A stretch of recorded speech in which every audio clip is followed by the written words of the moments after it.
If you'll join me, I'm beginning with the Pledge of Allegiance. I pledge allegiance To the flag of the United States of America and to the republic for which it stands, one nation, under God, indivisible, with liberty and justice for all.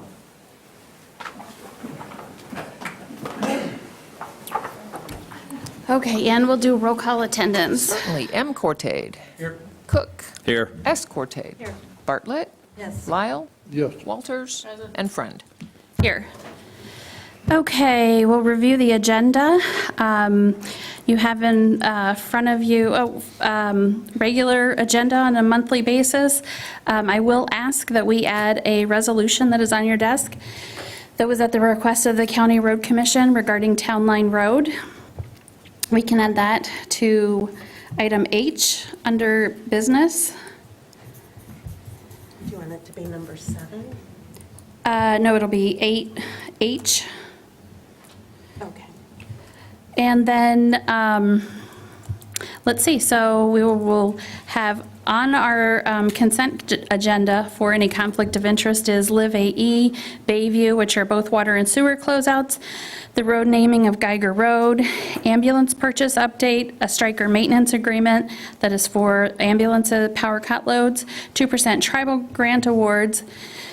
And then our regular business in front of us, we have a amended resolution for the DNR Trust Fund Ridge application, a public hearing for the Corridor Improvement Authority, resolution on school zone determination, the Metro Emergency Services budget, Crimson Brownfield Development Plan, the Acme East Bay Sewer Project resolution for intent to issue capital improvement bonds, Parks and Rec job description, and then we've hopefully have just added the County Road Commission resolution on Town Line Road.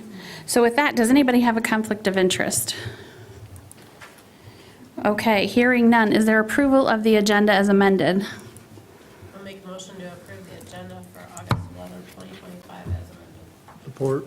Okay, the motion is made by Walters and supported by Lyle to approve the presented agenda as amended with the addition of the Road Commission resolution. All those in favor indicate by saying aye. Aye. Anybody opposed? Okay, motion passes unanimously. We will move forward with public comment. This is an opportunity for the public to approach the podium and address the board with their perspective. This will not include any public comment regarding the Corridor Improvement Authority, which will be held during that agenda item under 8B. So if there's anyone who would like to address the public on a different issue, please step up. Good evening. Hi, how are you? Good. My name is Karen Smith, 1330 Cants Road. I'd like to just take a minute and ask you guys for your help with the Gray Lake County Park. When the Rotary was before this board before, and they asked for the same exact same activities that the county is now asking for, they were told by this board, no amplified music, no alcohol, and a limited number of events to be held. Now the county is asking for exactly these same things under the guise of recreation. I like recreation too, but I don't think that's what these should be. So if you read their vision statement, the vision is to provide space for outdoor education and recreation. This is to mirror the location of historic use of the Boy Scout camp. The Boy Scouts did not have amplified music and/or alcohol. I do understand that this board will not have a vote on the camp this time around. I would think as our elected officials, you would be able to have a say in what the appointed planning commission can approve. As a property owner with very close proximity to the camp, I will again ask you to use your conscience as to what's the best for this property. In the Forest Lakes area, these things are not allowed. These activities are not allowed. And just because now the county wants to do it versus the Rotary, which was told no, we are going to have to suffer. The whole lakes area will be suffering. Our property values will decrease, which in turn is going to decrease your tax revenue from us. I don't think that any of this is truly what is best for the lakes area, so I really appreciate your time. If there's anything you can do to help us, I would really appreciate it. Thank you. Thank you, and thank you for acknowledging that it does not come before this board. Hi, how are you? Thank you. Good evening, Would ladies you and gentlemen. introduce yourself, please? Yes, Jacqueline Andrus, East Bay Township resident, 1847 East Arbutus Lake Road. So I too would like to comment, like Karen did. Let's turn back the clock a little. In September of 2022, this board, thank you, wisely decided that it would not approve any GOREC application that involved alcohol and amplified music at the former Scout camp. Thank you for that effort back then. Sincerely, thank you for speaking up and for the people and preventing such a calamity. So the minutes from that meeting here captured that the board's position that the possibility of amplified noise, got a glare, alcohol in events would change the possibility, events would change the intended character of the general vicinity, and that the proposed uses could very well be hazardous or disturbing to existing or future uses in the same general vicinity and in the community as a whole. In response to this well-reasoned position, 15 days later, we all know the Rotary withdrew the GOREC PUD application and the matter was closed. Flash forward, here we are again today. Now Grand Traverse County is asking to do the same thing. Large-scale events with alcohol and amplified music. GOREC 2.0 is headed to the Planning Commission for their review and potential approval on September 2nd. You might rightly be wondering, how is this possible since we now have a stronger ordinance that prohibits asks like this outside of the growth boundary, and since you already said no to GOREC? It's a technicality, really. And because of this technicality, you won't get the chance to review or vote on this. Public park is a use by right, yes, in the area. So the county is only bound to a site plan review and the accompanying standards. This places the decision, we know, directly in the hands of the Planning Commission. Since it's not a special land use, the board won't even get to review or vote on this application. That's a shame. The Rotary wasn't a governmental agency, so it couldn't ask for a public park or a private park. They were asking for many uses that are not principally permitted uses in the underlying district. So the township directed them to a PUD application, which still the board ultimately did not feel comfortable with in the terms of specifics with events, alcohol, and amplified music. Thank you. Thank you. Any other public comment? Hello, how are you? Hi, my name is Sherry Lynch. I live on Rennie Lake, East Bay Township. Special land use requests by nature, since they seek exceptions to published intensive ordinance, are requests that must go all the way up to the elected body, our Board of Trustees. But now, just because the county is a governmental agency and their requests for alcohol, amplified music, and activities that produce loud noises and events dressed up under the guise of recreation will once again be considered, except the authority of the trustees could be circumvented because this falls into a different administrative process category in this ordinance. I feel fairly certain that our trustees did not intend that an issue of such significance would bypass their attention and their decision-making authority.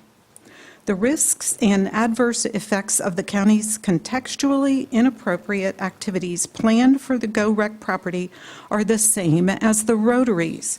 Same uses, same adverse effects, different process, an unintended consequence to a technicality. If music is too loud, or a crowd gets out of control, or a drunk driver leaves an event and kills someone on our already challenging roads, no one will care that it was a county request and not the Rotary's request. No one's going to care that it was a site plan review and not a special land use concern. No one will care that the harm caused had its origins as an unintended consequence to a technicality in an ordinance. The Planning Commission is a subordinate body to our elected trustees. It is tasked with recommendations, but as our elected officials, you hold the ultimate authority and responsibility for planning decisions. On this critical decision, one with this much public opposition, among a broad sweep of stakeholders and on a topic upon which you've already spoken. We ask that you exercise your responsibility as our elected officials. Please do not undermine your prior position on these matters by remaining silent. To do so will negatively and irreversibly shape the Forest Lakes environmentally sensitive area, the Brown Bridge quiet area, the growth and development plan, and East Bay Township resident interests for generations to come. Thank you. Thank you. Further public comment? Hello, how are you? Justin Willoughby, East Bay Township resident, 77 Cross Country Trail. And this is regarding the Geiger Road naming. I'm the owner of a parcel for which the proposed road runs across. I was not notified or consulted about the proposed name before tonight's meeting, despite it being directly affecting my property. I believe naming it after a private party, particularly without agreement from all property owners, should not be permitted. I ask that the township reject the naming until all affected landowners are consulted. I am requesting this to be on the record tonight so that the township has full awareness of my objection. All right, thank you. Further public comment? Hello, how are you? Doing well, thank you. Thanks, everybody. I'm Terry Brandt, Rennie Lake, and I'm going to talk about the Scout Camp as well. You might remember I had that little building on my shirt last time. Well, the good news is they removed the building, so the shirt worked, I guess. Anyway, I'd like to know, I know you guys aren't in the approval process, but you're very influential in it. And I don't know if you've seen the Brown Bridge letter. I know that it was sent to you, and also maybe a little deal on the sound testing that we did. Anyway, you might have heard from Citizens Against the Alcohol and Amplified Sound issues. The group's growing daily, and people do not want this area compromised by alcohol or amplified music. There's a reason East Bay doesn't allow drinking in their parks. I'm sure this was well thought out when establishing those rules. This may be a county park, but they aren't doing anything to add any security resources. They're relying on our existing local resources, which I hear are already stretched. So when you think about when they were funding this, you said, did they hide the football when they came to funding? Or did they get enough money to operate the park? Because they said they needed to do this, so the smaller things they were costing too much. So you would think that the budget would allow them to go ahead and operate without having to go have alcohol and larger events to be able to do that. And when they were talking to the county board presentation, I don't think they brought up amplified music or alcohol. I don't know why, but they didn't. So what I think what they have is, once again, a problem with finances. And I think that let's not adopt or assume their financial shortfalls. If we do so, we'll do so by paying their tab by changing our rules and just diminishing our neighborhoods as the price. So they could have this, and then everybody else outside there will be paying it in our quality of life. The park needs to be funded so drinking and amplified music is not required for financial needs to accomplish their stated mission. I think everybody had been in their stated mission pretty agreeable.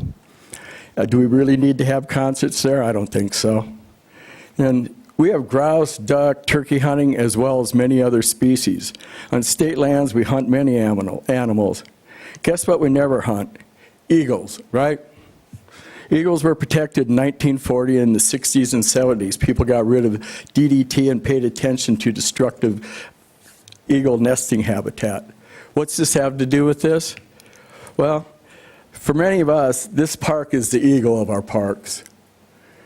And we need to take it with that type of seriousness, because I think just like the eagles, if we don't pay attention, we'll be on a 30, 40-year road back, and if we can ever make it back. So it's a long time to ever get it back if we err and go the route of allowing alcohol and loud music. So let's not diminish our neighborhood by changing our rules because the county is trying to get us to accept their responsibility. I just don't think it's in our best interest. If we need to get more money, then they should go to the county, as well as there are many other resources that seem to be willing to help them. So I thank you so much for all that you've done and just listening to our point of view. And consider it as we go ahead that I do believe this is not just Eagle Scouts were there. I saw 2 eagles this week off my deck, one with a fish, and I'm just sitting there going, listening. It was, I was listening last night at 9 o'clock, and then I waited up and watched that great moon, and it was just listening to the crickets and the frogs. And I just, after 40 years of being there, it'll be pretty hard to go listening to dance music. So thank you very much. Thank you, Terry. Any additional public comment?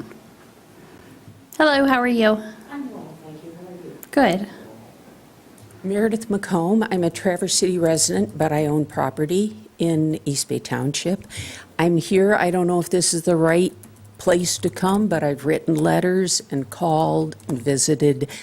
A sign prohibiting feeding wild birds at the entrance at the 4-mile terminus there is so needed. There are ducks nesting on the beach, and when I have told people that it's against the law to feed them and that they're a leading cause of pollution on Traverse City beaches, I heard there's a East Bay store selling wild bird feed specifically to go feed the ducks. So I'd love it if there were a sign down there educating people that it does not make it a safe place to recreate.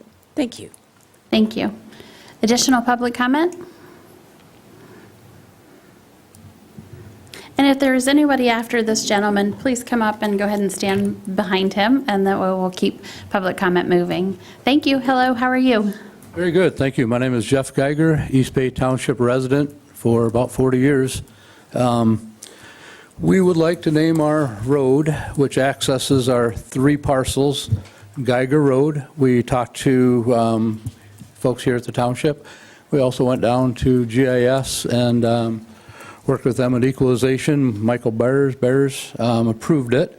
It is a parcel that only services our 3 parcels. We'd love our son to be able to build back there. His last name is Geiger also. Gentleman right here, we got sued over this easement, and we won. Simpkins and Willoughby's sued Geiger's, ourselves, and Goodwin, our other neighbor, and they lost, and we received financial compensation for damages. They brought in over 17 truckloads of dirt, built way up high, changed the grade from less than 20% to over 20%. They're not supposed to be doing any businesses in Simpkins building. They are. There's a violation from the Nuclear Regulatory Commission. This is some serious stuff when you do some history on these folks. There's also a stipulated settlement with the court regarding the easement. Geigers are responsible, Goodwin, for all the maintenance, and we have the only parcels that are accessed by that easement. It's required, that easement, for those 3 parcels. We did that all split, motivated by last year when you were changing the rules about acreage size. So that motivated us. We don't have the intent to do anything right now, but we want to preserve our rights. Simpkins parcel 03 has easement off of Cross Country Trail, the easement that goes back to service them. It doesn't require the use of Geiger Road. Same thing as Willoughby's and Goodwin's. None of them need to use that road. We're the only ones that are responsible for that. And that's all in the court order as well. And then as far as that, they haven't liked anything we've done. I'd like to touch base on that letter. I also sent one to you, just a basic rundown of just a few things there. I didn't have much time. My attorney, Dave Biganowski, great man, great attorney, wasn't able to join me at short notice tonight, but he would. In regards to the other letter, most of that is basically proved wrong in court. This has all been handled already. We shouldn't even be visiting this again with these neighbors. If I want to look back, you have a road, private road ordinance. We're adhering to that. We're working on a nice cul-de-sac. We're less than the 4 that require a lot of the trigger points. We haven't listed anything for sale. We are the owners of all of them. But we want a cul-de-sac down there. The fire trucks want a cul-de-sac down there. The ambulances do. Schaefer's building on Whitetail just burned 2 years ago. It was a cluster. They were packed in there, they couldn't get around. We understand either a continuous road going through, and the public services are always welcome on our property in the case of emergencies like that to drive through there. We would never infringe on that. All these things one-on-one, we did obtain permits for all this, worked with Faith Souza. Everything was signed off on there. We're in good shape on everything. It's ridiculous not to go through with that.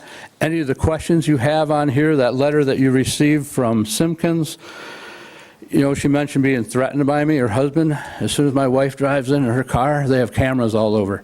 He hops on his tractor and drives down. Within 3 minutes, he's just driving down the road where there's no reason to come check on my wife, really? We're gonna keep your topic to Okay. the road naming. But back to that, okay?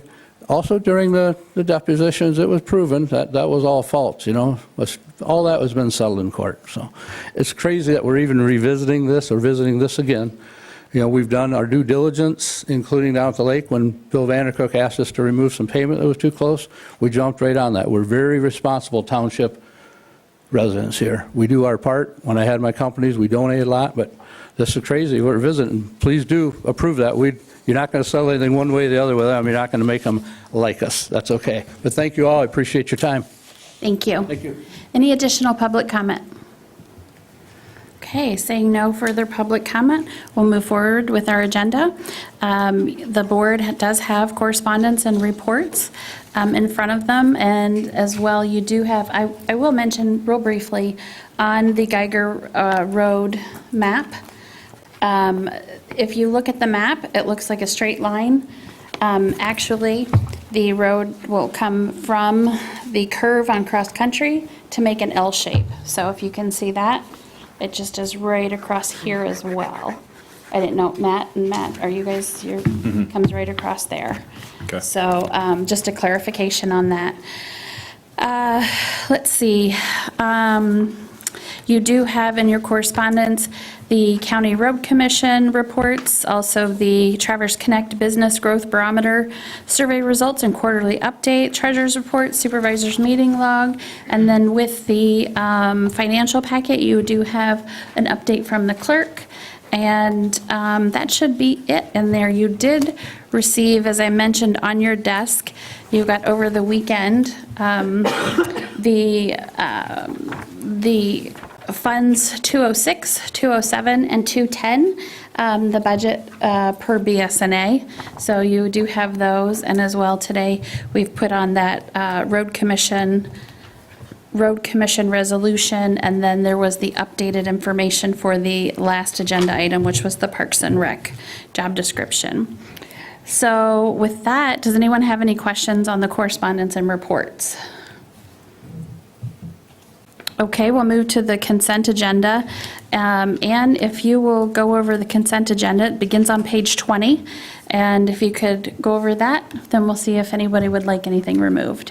The purpose of the consent agenda is to expedite business by grouping non-controversial items together to be dealt with by one board motion without discussion. Any member of the board, staff, or the public may ask that any item on the consent agenda be removed and placed elsewhere on the agenda for full discussion. Such requests will be automatically respected. If any item is not removed from the consent agenda, the action noted in parentheses on the agenda is approved by a single board action adopting the consent calendar. This evening, you have board minutes, July 14th, 2025 regular meeting minutes, and July 29th, 2025 special meeting minutes. Recommend approval. General Fund, check numbers 19672 through 19742, paid in the amount of $74,832.40, with check number 19402 previously approved.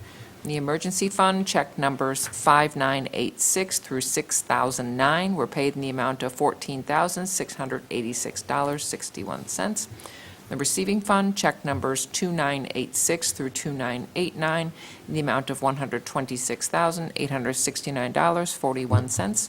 The Escrow Fund, check numbers 2098 through 2102 for $39,296.65. There was nothing paid out of the Roads SAD Fund, and there were two payrolls. The first one dated June 29th through July 12th, 2025, check number 7949 through 7951. That totaled $84,156.91.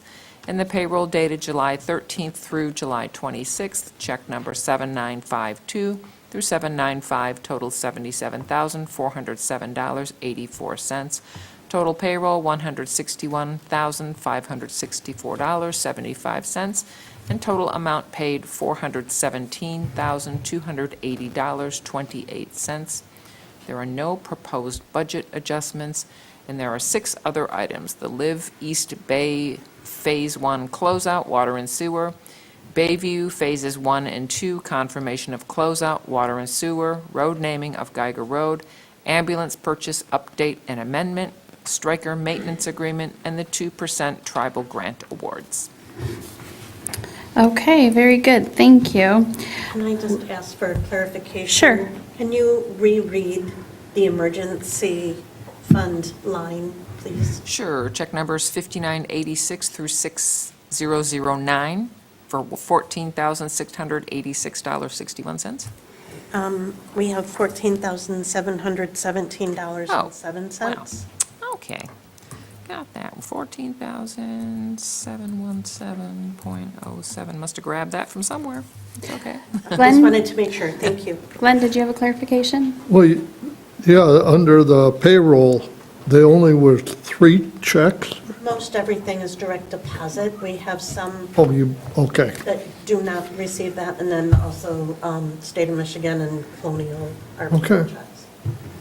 Okay, with that, is there anything that anyone on the board would like removed from the consent agenda? I'd like to move 4, 5, and 6 Okay. under H, 4, 5, and 6, H, 4, 5. Well, actually, we will do all of those immediately because we have our ambulance director here and she needs to go on shift in a little bit. So we'll move them right at the beginning of number 8. Okay. Okay?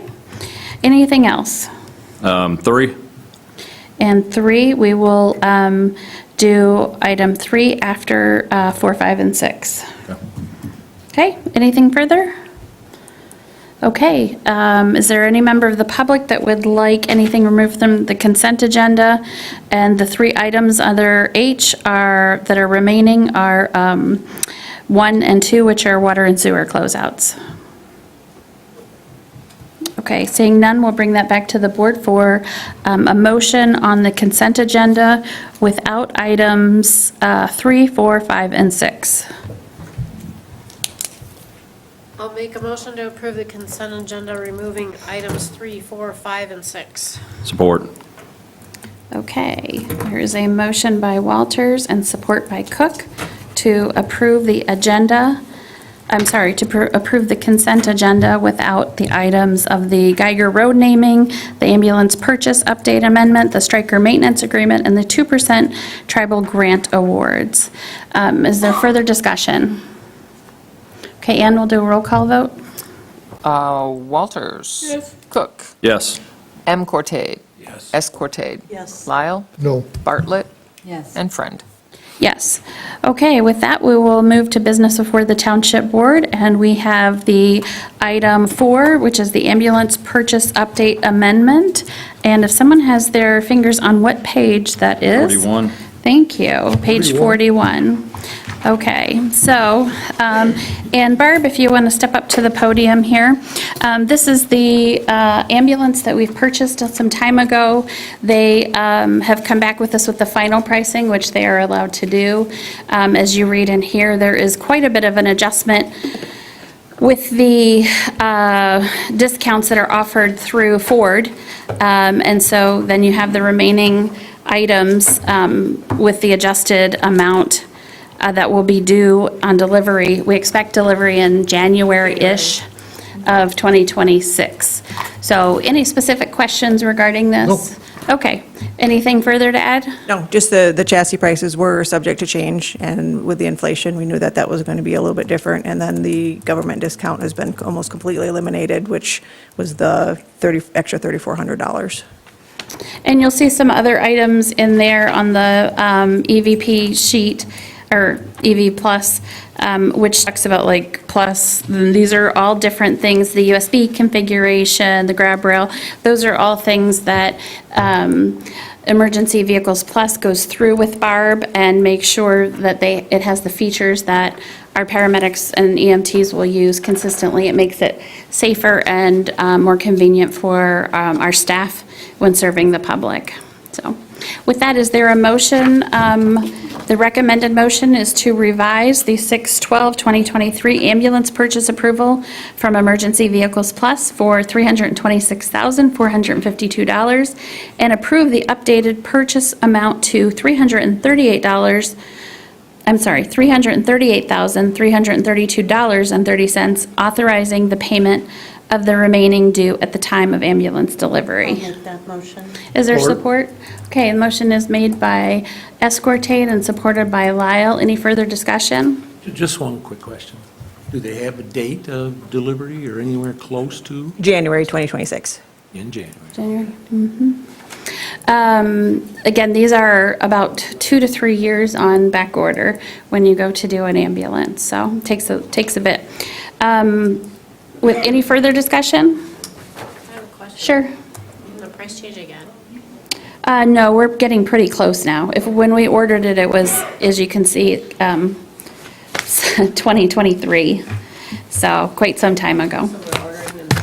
Yeah, and actually, on the sheet, it says updated and final ambulance pricing package at the top. Hold them to that. So, all right, all those in favor indicate by saying aye. Aye. Any opposed by no? Okay, motion passes unanimously, thank you. You can just stay right there. We'll move on to the next item, which is the striker maintenance agreement. That begins on 43. page 43. Yep, and this is for the power cot load system, which, you know, those are very expensive in the $70,000, $80,000 range. We will be getting another one, by the way, with the new ambulance. So we did just get the $20,000 grant on that, which is part of the 2%. Which means we will be selling one with the other ambulance too when we go to dispose of it. But this is actually the maintenance agreement on them. They, just like anything else mechanical, sometimes have their good days and bad days, and it's quite expensive to have them repaired. And so this maintenance agreement, which is not inexpensive, but does help tremendously when we do have something broken with it. And there is limited ways to get that fixed as well. Whereabouts does maintenance people come out of? They're not around Traverse? No, but I believe they travel to Traverse when we have an issue. They do. They come to us, and that's part of the agreement. And it actually covers all of our striker products, which includes our Lucas devices, which we have 3 of, all of our cardiac monitors, our stair chairs, and all 3 of our cots and power loads. So it includes everything. And this, if I remember, when Nick was leaving, said that this will bring all of them up to date, and they'll all be now starting and expiring at the same time. Previously, we had kind of a staggered. Should bring everything all together, yes.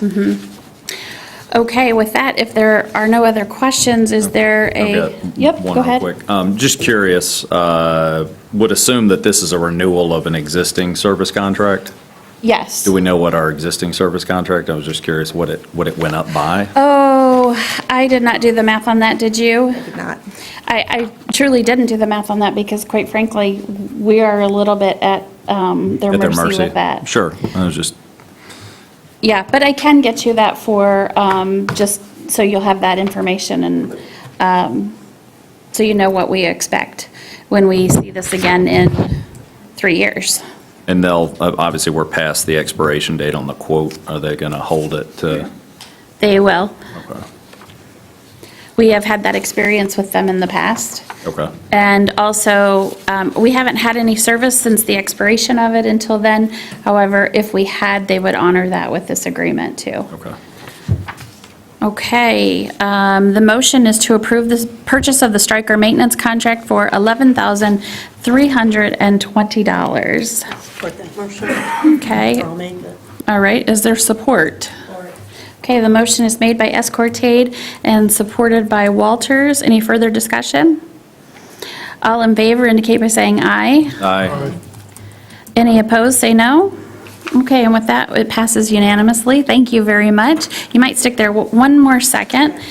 We actually have some very good news, which is on page 49, and that is the 2% tribal grants. We were awarded 2 of them. The Elders Advisory Organization, this will be the second time that we are doing a pass-through grant for them. They are very appreciative of that. And it really is quite simple. We sign the application, look it over. I don't really change anything on it. They've been doing this for quite some time. Sign it, submit it, and then we cash the check and then submit a payment to them. So they are responsible for follow-up on the grant process. And then we did receive $20,000 toward the Stryker Power Load Cot System in the ambulance that we are purchasing with the final delivery in January of 2026. So this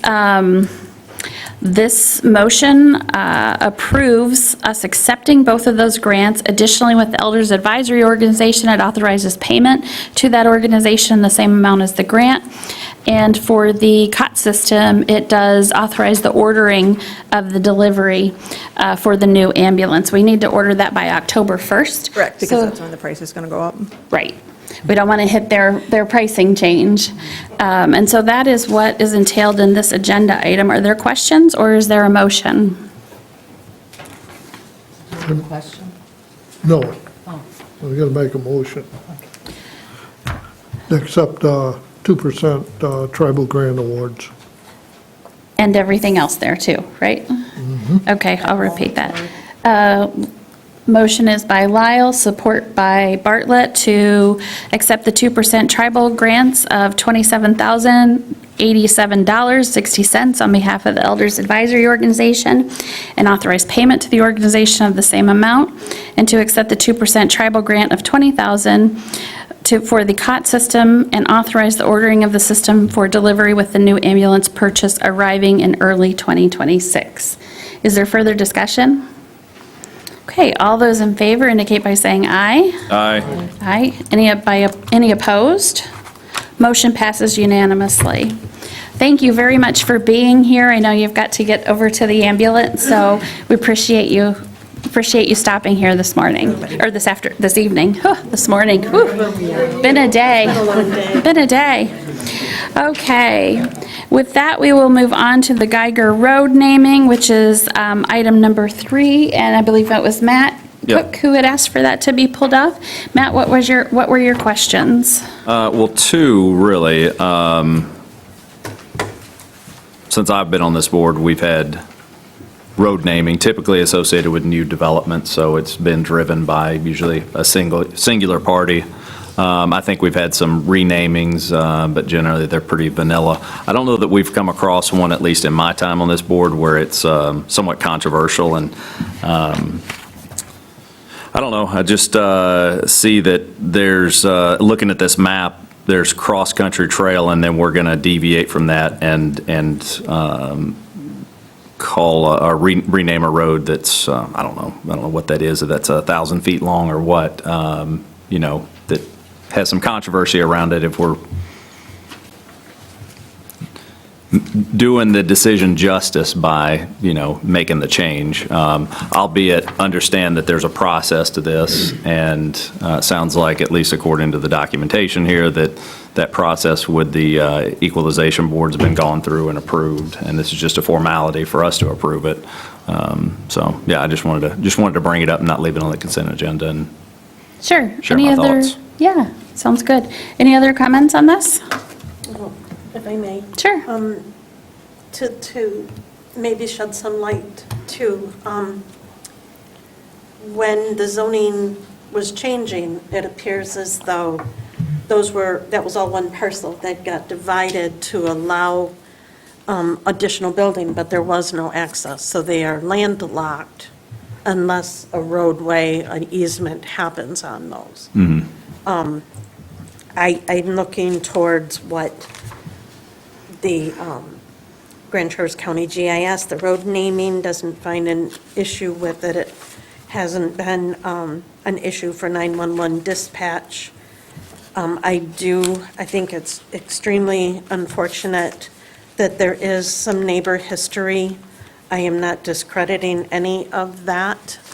But I also understand that as a property owner that has tried to be proactive without an intent right now to build, they can't build unless they have an easement to the property. If I'm wrong in any of those assumptions, I'm sure you can correct me on. Only that I think they already have the easement, and this is just the naming of it. Okay. That's correct as far as you know too, Claire? Yeah. Yep. Is the easement called cross-country trail? There's no name to an easement. Okay. And again, so when they separated those parcels in the back, 2 and 3, I believe it was 2 and 3, they needed a road to go back there by zoning. And so they need to name the road. Other comments, questions, thoughts? This Sure, Glenn, go Geiger ahead. Road is just a straight, or is it going around the corner? No, I made an error on this, and I did not highlight the lower portion of, it will look like an L. So where Cross Country Trail turns, this part of that easement will be part of the road named as well. My understanding is the building that is labeled 026-03 has access to that, but also they use you'll see a drive that goes on to Cross Country Trail, and it's used there. And the house at 2650, you'll see the driveway comes right off of Cross Country Trail. So would their address change on if the road? No, I don't believe so. No, those are cross-country trail. They already have, So they don't have to use the easement? correct. Correct. And we absolutely do not have to take action on this tonight. We can put this on our September agenda if you like. I don't know, Mr. Geiger did try to get his attorney here, Mr. Biganowski, but it was late in the afternoon, and of course, schedules are already made, so we can do that if Sorry. the board prefers. I just had another question. So which parcels got split? These? Back here.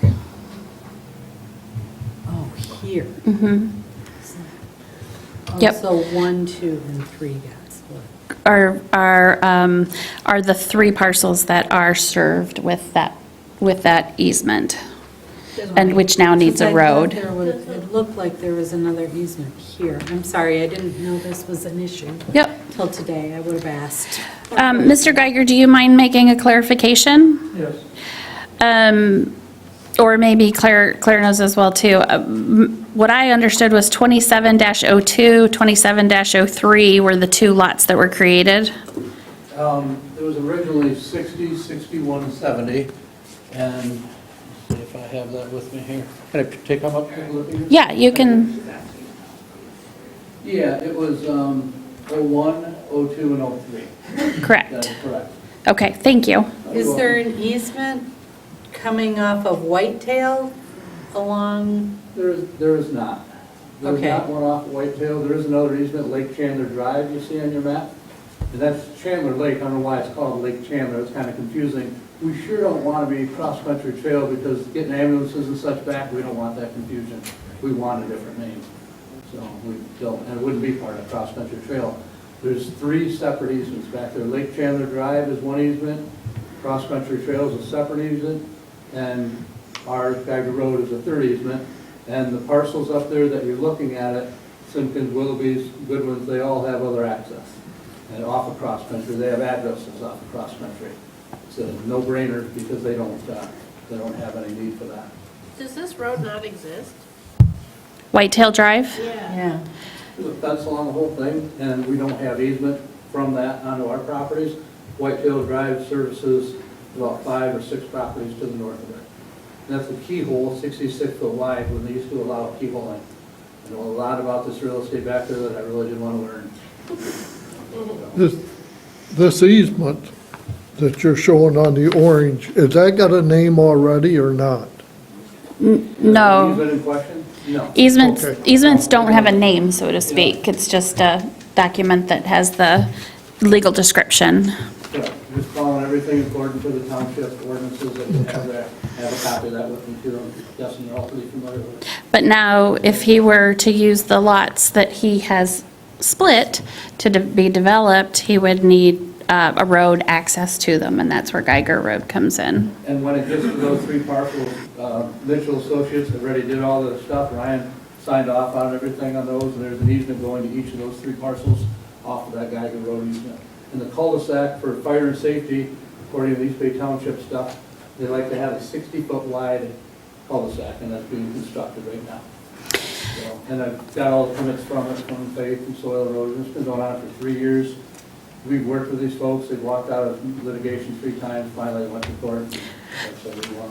So historically, when we look at road namings, the only time I've ever noticed that we've not done a road naming or we've changed or had some impact on it was when the road name was very close to a similar road in the township or in proximity to that road.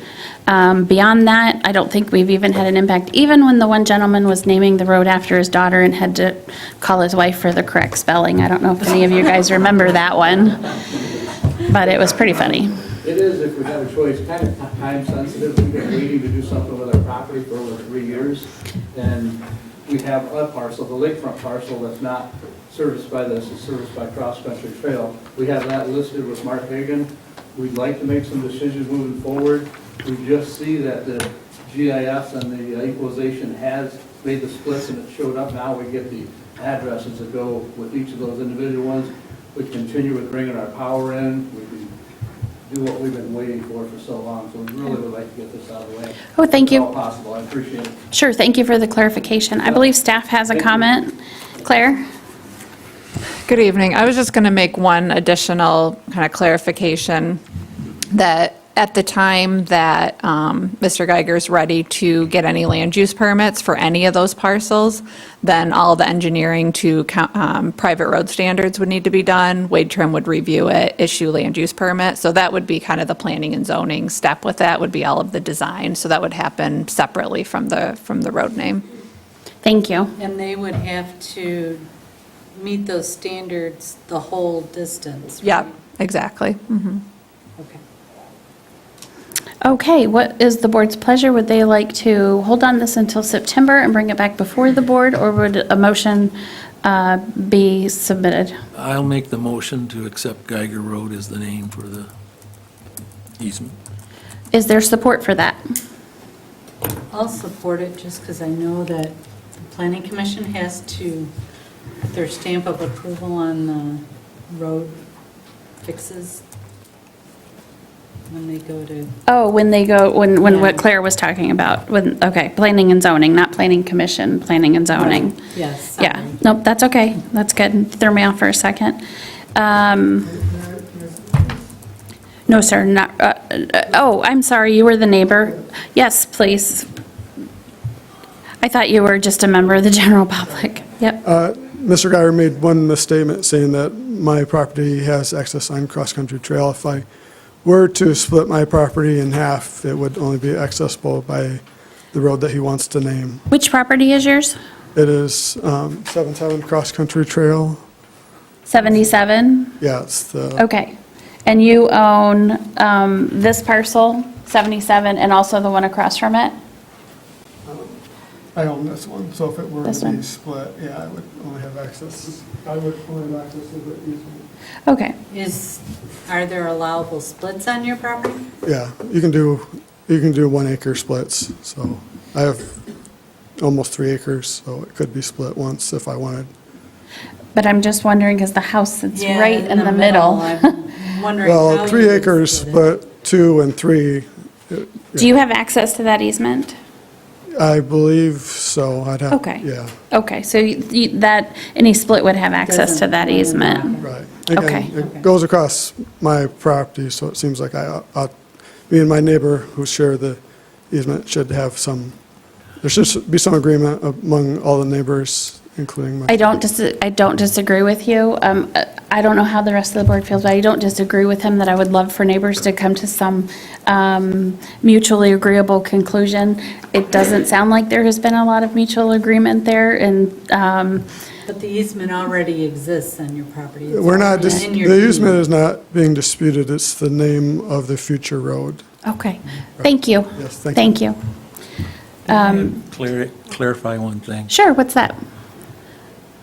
The easement, my understanding is an easement can only access 3 parcels. Is that correct? Yes. You're the expert. So easement can really access, as many, it can access more parcels than that. The delineation is that if it's more than 3 parcels, then it becomes a private road and it needs to meet the private road standards. Under that, if it's only accessing 2, it's an unregulated private road. You only need 33 feet of right-of-way. Once you go over the 3 parcels, then that triggers the private road So standards. what size is this easement? Is it 33 feet or 66? I believe that the new ordinance requires 50 feet right-of-way for a private road instead of the 66 feet. So it does meet that minimum requirement for private road. Yeah. So if the gentleman that owns 77 splits, that would trigger the need for the private road, regardless of what. Only up to the point to which he would access it, because beyond that, it would still be 3. Okay. Yeah, and we don't trigger the creation of the private road when the split occurs. It's when the land use building. permit is, because it's hard to know what the use is. Is it going to be commercial? Will it be single family? Those types of things. In this case, it'll be single family. Right. Okay, any further questions? So just to clarify, this is a request to name the identified road to Geiger Road, but it's not a road, it's just an easement? So what are we naming, an Okay. easement or a road? It's an easement, but it's gone for the split. There is the width there according to the planning and what would be needed for planning and zoning. And so then we're naming it because it becomes a road and can access those parcels, can be used as an address. So when you mentioned like getting the utilities out there, Yeah. they'll want an address. Sure. So it's not a road today, but we're going to name it a road. We're going to turn it into a road, and it meets the road standard, right? It meets the minimum right-of-way. Okay. I feel like we should do Schoolhouse Rock. I'm only an easement, but I want to be a road. Anyway, so there is a motion on the table. There was support by Bartlett? M. Cortate, support by Bartlett. Correct. Any further discussion? Okay, all in favor indicate by saying aye. Aye. Any opposed by no? No. Okay, we'll do a roll call vote. M. Corte. Yes. Bartlett. Yes. Cook. No. S. Corte. Yes. Lyle. Yes. And Walters. And friend. Okay. And Friend. Yes. Okay, so it's 5-2, it passes. Okay, very good. Thank you very much. Appreciate the conversation on that. We have finished all the items that were removed from the consent agenda. We will move to the DNR Trust Fund application, which is on page 52. And is Charlie here? Hi, Charlie, how are you? Will you come up and introduce yourself from the Grand Traverse Regional Land Conservancy? Thanks. Me again, Charlie McDonald, Land Protection Specialist with the Grand Traverse Regional Land Conservancy. And I awkwardly asked you to introduce yourself because I was thinking McDonough, and I couldn't get McDonough out of my mind, and I knew that it wasn't McDonough. Not Matt McDonough. Okay. So we did pass a resolution earlier this year, and we had a value on it that we were asking the trust fund, and we're updating that, correct? Correct. Would you, talk about what led to that? So the original resolution, the ask from the trust fund was $4,585,400. At that time, we were estimating that the value of the property, essentially the value of the conservation easement on that property, was going to be around $8 million. So in that resolution was the ability to up the overall budget and the ask from the trust fund 5%. We months later, received an appraisal from an appraiser who's on the DNR approved list for appraisals for DNR grants that put the value at $10 million. So I upped the ask, the overall ask from the trust fund in the application, the 5% that was allowed. The total overall budget was obviously much more than 5%, because the value now we're talking is $2 million more.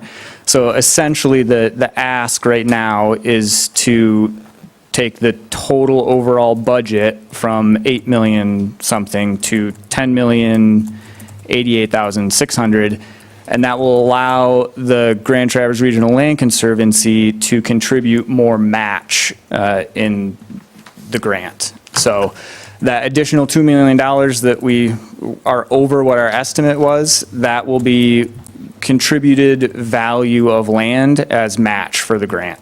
So that takes us over 52%, or it takes us to 52%, which is over we'll score the most amount of points we can as far as contribution of match for the trust fund grant. So really what this resolution does is just update that information for the DNR trust fund. We've already agreed to the request at a 5% increase. That's what this does. The rest is coming from the trust fund. So there's really little impact to the township. But we would just want to, the DNR will want to see this resolution updated with the amounts, and they know that this resolution is coming. Mm-hmm. The dollar amounts in the application have to match the resolution exactly. So we can't contribute more match unless the resolution says we can contribute more match. So with that, we would have the resolution be, we would start with number 17, so it'd be 2025-17. And are there any questions, or is there a motion to approve Resolution 2025-17? I'll make a motion to approve Resolution 2025-17, the resolution of support for application to the Michigan Natural Resources Trust Fund 2025 grant program for acquisition of the Ridge. Support. Okay, motion is made by Walters and plenty of support, and either M. Cortate or Bartlett supported. And then we'll do a roll call vote, please. Walters. Yes. I heard M. Cortate, so he gets the second. Okay. Cook. Yes. S. Cortate. Yes. Lyle. Yes. Bartlett. Yes. And Friend. Yes. Thank you very much for being here, and thank you very much for your work on this project. Oh yeah, thank you all very much. Let's see, and by the way, we will be at the DNR Trust Fund meeting this Wednesday to give a presentation on this, so all the good wishes we can really use. Okay, with that, we'll move on to the public hearing for the Corridor Improvement Authority. Claire, at this point, I'm going to just have you do a quick overview. This board is pretty familiar with what you've been working on, but if you could do that, particularly for the public that may be watching. This item begins on page 57 of your packet. Okay, good evening, everyone. So as you're all aware, we've been kind of going through this beach district visioning effort. It was the majority of the public visioning occurred beginning in the spring of 2024 through that summer into late fall. We had a very robust visioning effort. We had over 700 people, residents, business owners, even kind of community members outside of the township contribute ideas. We had a design charrette. We had a couple large community surveys. We had stakeholder interviews and focus group meetings. And so the Township Board and Planning Commission both adopted the Beach District Plan. And so moving forward with that, as you'll recall, in June, the Township Board scheduled a public hearing for consideration of a Corridor Improvement Authority. So that's the public hearing this evening. The Corridor Improvement Authority is really that mechanism that the township has to implement the priorities that were identified through this visioning effort. So Through the visioning effort, there was a lot of priorities. I would say first and foremost was the pedestrian safety amenities. So really a desire to identify locations for safe crossings, completing the sidewalk network, looking at opportunities for connectivity from the TART trail to the district, to the beach.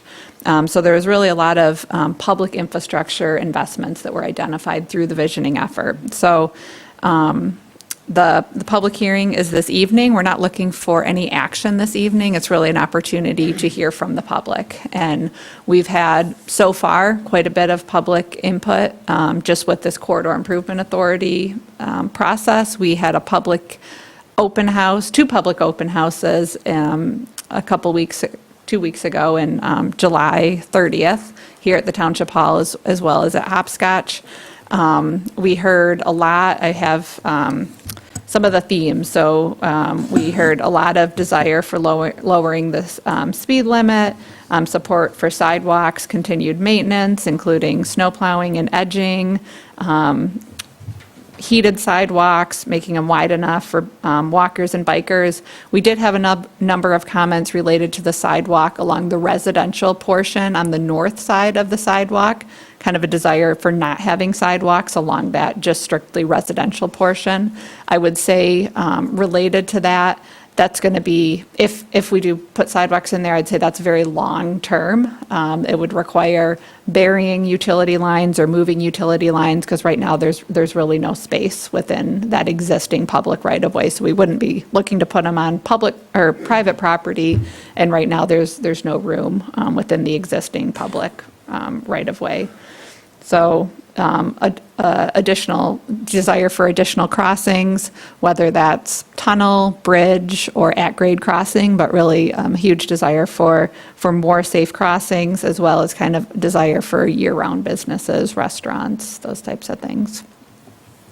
So in terms of timeline, we are looking at, as you are aware, a TIF, a tax increment financing, that would support the financing the priorities in this plan, but that would be a future step with public hearing, notification, mailing to neighbors. So really this first step is creating that Corridor Improvement Authority. We're looking to, at the September meeting, would be asking the Township Board to consider implementing that, as well as establishing a board of Corridor Improvement Authority members that would be made up of representatives along the corridor. So, Claire, could you mention this public notice that was in the paper, obviously, and it was sent as well, and where was it sent to? So we sent out the public notice as well as a map and just a one-page overview about the process, information to all of the property addresses within the district, as well as any residences. So whether you're renting or owning, both of those individuals would have received the notification. And that's also on the front page of our webpage as well. Yeah, it's on the front page of our website, and then also within our website on the project page, we have all of the information linked to kind of meeting materials, the map, the one-pager, the plan, and kind of step-by-step information of overview of the process. Okay, very good. Again, this is the public hearing. It's been noticed. This is our opportunity to listen to the comments during the public hearing. And so if you have nothing further, then we will move on and open that public hearing at 7:33 this evening. We'll adhere to the same rules during the public comment, during the public hearing that we do for public comment, which is 3 hours. 3 minutes. 3 minutes. So I make the motion that we do not extend past 10 o'clock right now. So we will adhere to the same rules. But if you would like to make public comment on the Corridor Improvement Authority, please stand up to the podium and let us know your perspective.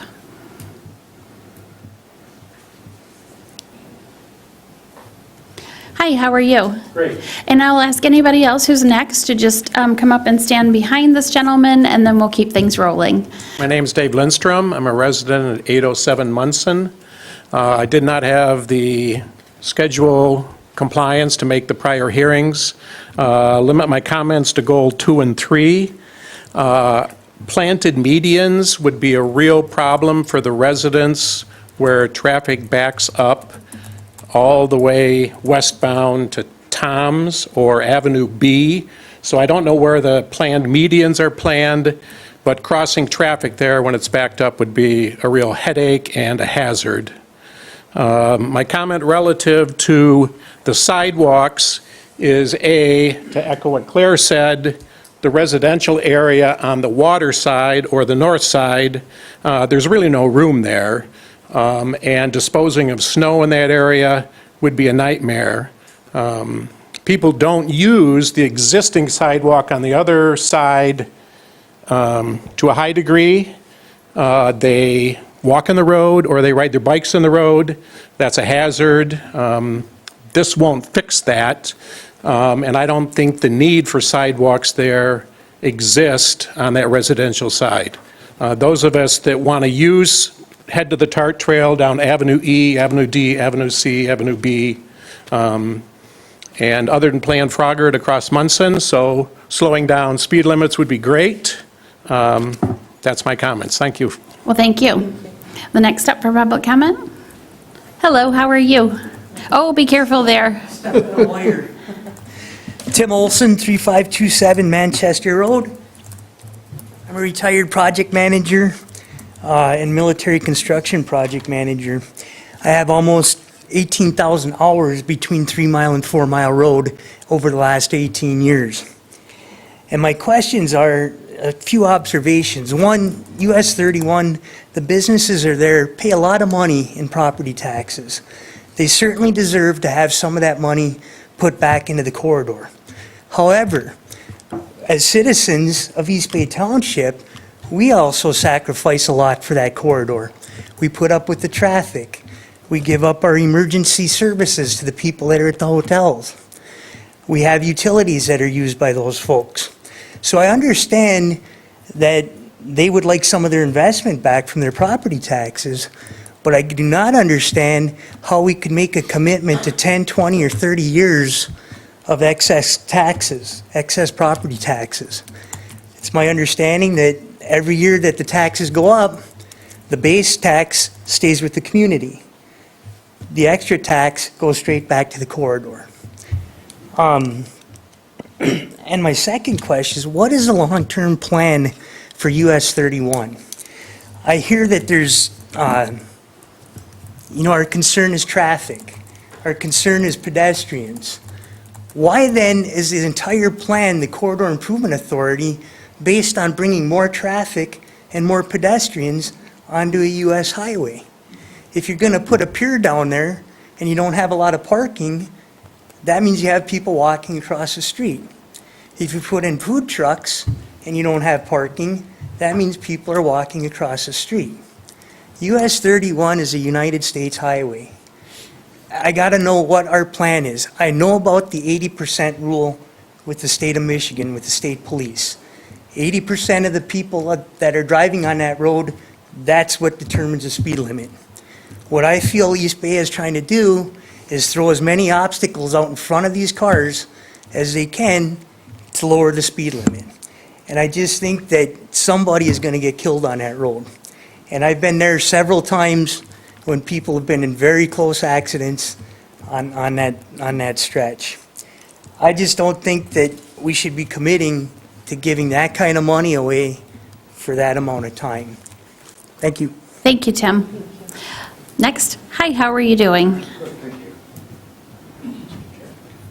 John Porter, I introduced myself. I came to East Bay Township in 1978. Was assessor, level 3 assessor for 2 years, and I maintained that level 3 assessor certification for 25 years. And in '94, I became a certified general appraiser and got out of the public appraisal business. But when I ran for supervisor in '80, and within 2 years of me coming to East Bay Township, we had the biggest groundwater contamination, except for Love Canal, in 1980. And we put in a bunch of water mains, and utilities, planning, transportation networks, water networks, sewer networks, park networks, road networks. All of these are networks, and they all have to do with a greater community. So you might want advice from an outside party that is very familiar with what happens in planning and zoning and happens to the communities, and somebody who knows what has happened in East Bay Township. I was supervisor for 12 years, from 1980 to 1992, and I prepared the special assessment rules and conducted the public hearings during that period. And we put in water main down to US 31 North. We had a 7-foot easement. We had a 7-foot right-of-way, and we had to negotiate private easements for the length of US 31 North all the way down to 4 Mile. And so I've been through that process. It's very complex. It can get very complex, especially when you have people that are not interested in cooperating. But I was always about cooperating, and cooperating with a larger community, because everything you do in this authority is going to have an impact on the community as a whole. More traffic, less traffic, more money for schools, less money for schools. All of these things have an impact. I just want to say I'm available for consulting at a reasonable price. And I don't have a dog in this fight anymore. I haven't lived in East Bay Township since, what was it, 2010. I think I moved out of East Bay Township. So I can deal with these issues. And I'm still a certified general appraiser, or whatever authority that has, if any, But I just want to say I'm available and let you know that I still care about this community, even though I haven't lived here. A big share of my life was dedicated to making this community work. And we had a lot of division in the past, and while I was supervisor, we learned to get along with each other. The guy who eventually beat me for township supervisor is the person I had appointed 3 times to the planning commission, and I knew he was going to go for my job, but that was fine with me. He needed to know what he was doing. So anyway, that's my attitude. We need to be cooperating, and if we've ever seen anything, lack of cooperation, it's the way the government has been functioning recently, and it's been a long time where we want to start building cooperation rather than the other direction. Thank you. Yeah. Thank you, John. You'll be happy to know we collaborate quite a bit here. Thank you. Thank you for doing Town Line Road. I worked on that in 1988. We got it all mucked out. Thank you, John. 3 decades. Sir, how are you? How are you? Good. My name is Tracy Roberts. I own the house at 725 Munson. I'd like to reiterate my neighbor's concerns about the north side of 31 in the housing area. It's very narrow.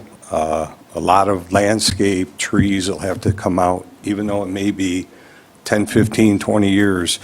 I'm suggesting strongly that you guys carve out our houses on north of 31 from just west of 3 Mile all the way down. The south side of 31's sidewalks are pretty much in place. It would cost a lot less money to make those properly, and maybe put 1 or 2 crosswalks in those areas to get you to those sidewalks, but it's going to disrupt our property tremendously, especially the giant oak trees I have there and that. So I want to just state that, I know the neighbors, a lot of us didn't get, even though they were sent out, several of my neighbors did not get notices for any of these meetings. So a couple of them were here on the 30th and so on. But the housing area, there's only about, I measured from the center of the road to the curb is 31 feet. So that would basically, it's 33 feet normally for an easement, or a corridor piece. That'd only give you 2 feet into our land, and that's not enough to put sidewalks and so on. All of the utilities, all of the hydrants, everything would have to be moved. So just carve all of our houses out of it, and we'd be really happy with that. Doesn't need to include all those homes in your district. Thank you. Thank you. And if your oak trees need trimming, don't trim them between May and October. Yes, sir. How are you? Mark Nemec, 805 Munson Avenue. I live between the two gentlemen. I'd like to reinforce some of the points that the last speaker made. I think they were really quite appropriate for the situation. In looking at this from a legal perspective, because I missed the previous 2 meetings too. Okay, I've got a letter that basically told us to show up tonight to get the initial introduction to what was being planned. In 2005, Public Act 280 was codified by the state of Michigan. And that act is codified, is entitled Michigan's Corridor Improvement Authority Act. The purpose of the act is to limit such districts to corridors that support business and economic development. So my question to you is, we have a lot of residential areas that have been included in the program. From the city limits to 3 Mile Road on both north and south sides of Munson Avenue, it's all residential. It seems to me that having that piece involved in this effort is somewhat inconsistent with that Michigan law. Does anybody have a comment on that? We don't give comment. We're here to listen to your perspective. I'm a scientist, so I'm not an attorney, and I certainly I am not versed in, I simply read the Michigan law, okay? And this is basically, I'm telling you what the summary, the synopsis of that law said, okay? As it relates to my specific concern is sidewalks again, okay? There's a lot of people on the north side that have expensive sound abatement that because of setbacks and construction of sidewalks, that kind of thing, those would be absolutely wiped out. A lot of people would end up with sidewalks close to their front doors, okay? Secondarily, if you look at what was constructed on the north side relative to the sidewalks, they did a really great job of laying those out, constructing them, really first rate. The problem is, if you go and look and walk down that pathway, and I do all the time, those sidewalks from the area I described, from the city limits to 3 Mile, if you walk down, there's branches that are falling out of trees onto the concrete. The concrete itself has been overgrown with weeds and grass to the point where maybe only half of the concrete is still there or visible. It's just been taken over. There's lots of sand everywhere on this. So my point is, if I'm not sure whose responsibility is. It's the homeowner? Is it East Bay Township? Is it a combination of two? There seems to be enough blame probably for both sides. I don't know who is responsible for taking care of that. But if that's going to be the manner at which we're going to see any new construction be maintained, I would say that it probably needs to be looked into. Okay? Thank you. Any additional comment? How are you? Chilly. Meredith McComb. I have a unit at the condos at 1995 US 31 North, and we're adjacent to the planned access with the big welcome structure saying welcome to East Bay Beach District, but there's no actual public beach there. And I think that is a real problem there are adjacent property owners. Of course, there are riparian rights, and seems to be a good balance with what's there, with people accessing the beach to walk along. But if you make it the centerpiece of this is a new beach district, how are people not going to expect to come with their chairs and picnic coolers and have a place to sit on the beach? And, I don't think it's appropriate to just expect adjacent private owners to cede their beach to this activity. I'm wondering also the comments about the amount of traffic in that corridor now, and whether the need to keep drawing more and more tourists to the same area that's already such concern about crossing there. And so I hope you will really give a lot of encouragement to the notion that, is there a way to get this help for businesses in that corridor without making it so dangerous for residents? I also object to the timeline of the TIF for 25 years of we've had enormous incremental tax increases, and 25 years out of improvements seems a lot of stuff to dedicate to that. And in Traverse City, where they've had the TIFs, we've had tremendous sewage problems, overflows, things we never saw before when I was a kid in town. And I think that also should be part of your consideration in this. Thank you very much. And when you send out the notices, does it go just one to each of the resorts? Or do you contact, because I missed the last ones because I was out of town. But I'd appreciate knowing when things are coming. Thanks very much. Thank you. And for clarification, it is sent to every tax record property owner. Hello. Hello, Mitchell Treadwell, 620 West 7th Street, Traverse City, Michigan. I'm a city commissioner and planning commissioner for the city of Traverse City. I'm not an East Bay Township resident. However, our meeting tonight was canceled, and you guys have a meeting as well to go to. When I worked for the DNR, an employee that had my main job site right in this beach district. I think that Corridor Improvement Authority and a TIF district is a fantastic tool for this area. As the chair of the Traverse City Master Plan rewrite, one of my goals that unfortunately did not get met, my personal goals, would have been to have a unified plan for either the corridor of Munson Avenue in the city limits, or to have a unified plan for the East Front Street and Grandview Parkway corridor along West Bay. But the example that I'm going with is what East Bay has done here in their beach district through a forward-thinking approach and some slight changes in their planning and zoning. You said, hey, this is where hotels want to be. This is where we have some restaurants and shops that are serving hotel interests. That's the type of development that we are encouraging here.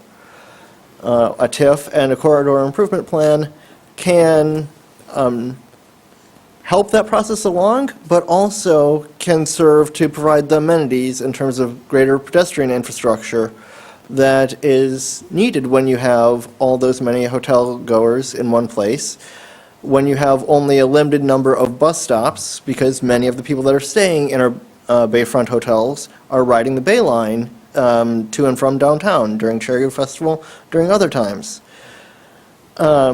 When you do have the TART trail, but if you're staying at a hotel, that's not necessarily proximate unless you have better sidewalks to get from there to the TART trail.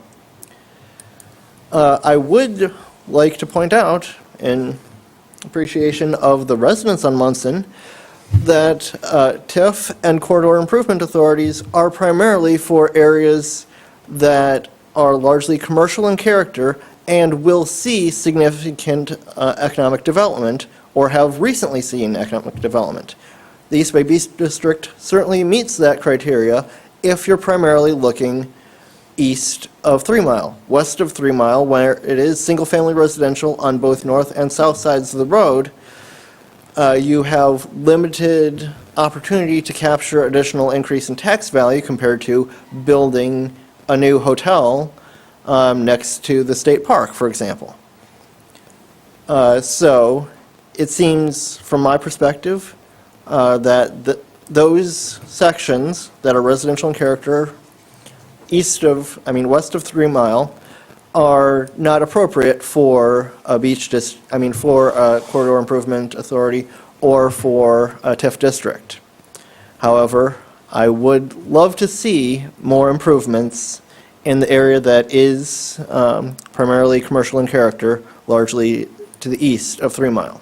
My only complaint, rather, is that the Corridor Improvement Authority and TIF district were not explored seriously earlier before we had started this latest phase of commercial development, because you did thus have significant gains in the real estate values of those properties and thus taxable values that went unrealized for increased development and improvements. Thank you.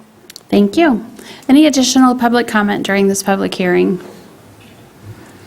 Okay, seeing none, we will close the public hearing at 7:56. And we will bring that back to the board. And Claire, just would you talk about, I think you hit on it before, but just maybe wrap up with what you perceive as next steps that this board would consider, obviously with the perspective of the information that we heard tonight as well. Sure. And I did want to just touch on the boundary a little bit, because that was one thing that we were kind of looking at. So yes, based on state statute, it is really primarily for a commercial corridor. It's required that district is over 50% of the ground floor area is commercial. So we do meet all of the statutory requirements for the district boundary. Part of our thoughts with including the residential district is really that desire for connectivity throughout the entire corridor. So we have had discussions with both Traverse City as well as Acme, as, in the future, potentially, could this be extended? Because we really, don't necessarily want to have those hard jurisdictional boundaries. In the future, could there be some better connectivity and have, kind of a corridor improvement authority or some, beach district branding that extends beyond East Bay Township boundaries? So I think by having it at the jurisdictional boundaries of the township does allow for that future expansion. We're not looking at doing that now, but it would be an opportunity in the future to look at that, as well as I think by including the residential district, then we can ensure that, like, the south side where the residential is, we can have the snow removal, we can have the maintenance. I totally agree that sidewalk needs quite a bit of attention. And so that would be an opportunity for us to really make sure that the entire corridor within the East Bay Township boundary was maintained and addressed, so. Any other topics that you wanted to touch upon? I don't think so. Okay. Well, I saw you taking quite a bit of notes for us, one, to respond to, and two, also to take into account in the future, so, okay. What will we hear next at the September meeting? So September meeting would be an opportunity for the board to establish the Corridor Improvement Authority. We'd have a draft resolution in front of you.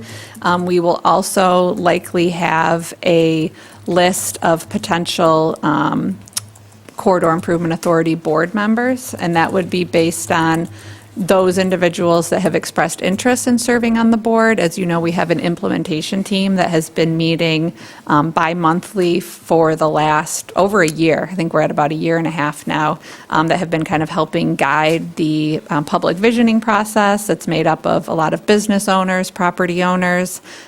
We've got a few residents on there, as well as other stakeholders, TART, Beta, the DNR, MDOT, the county.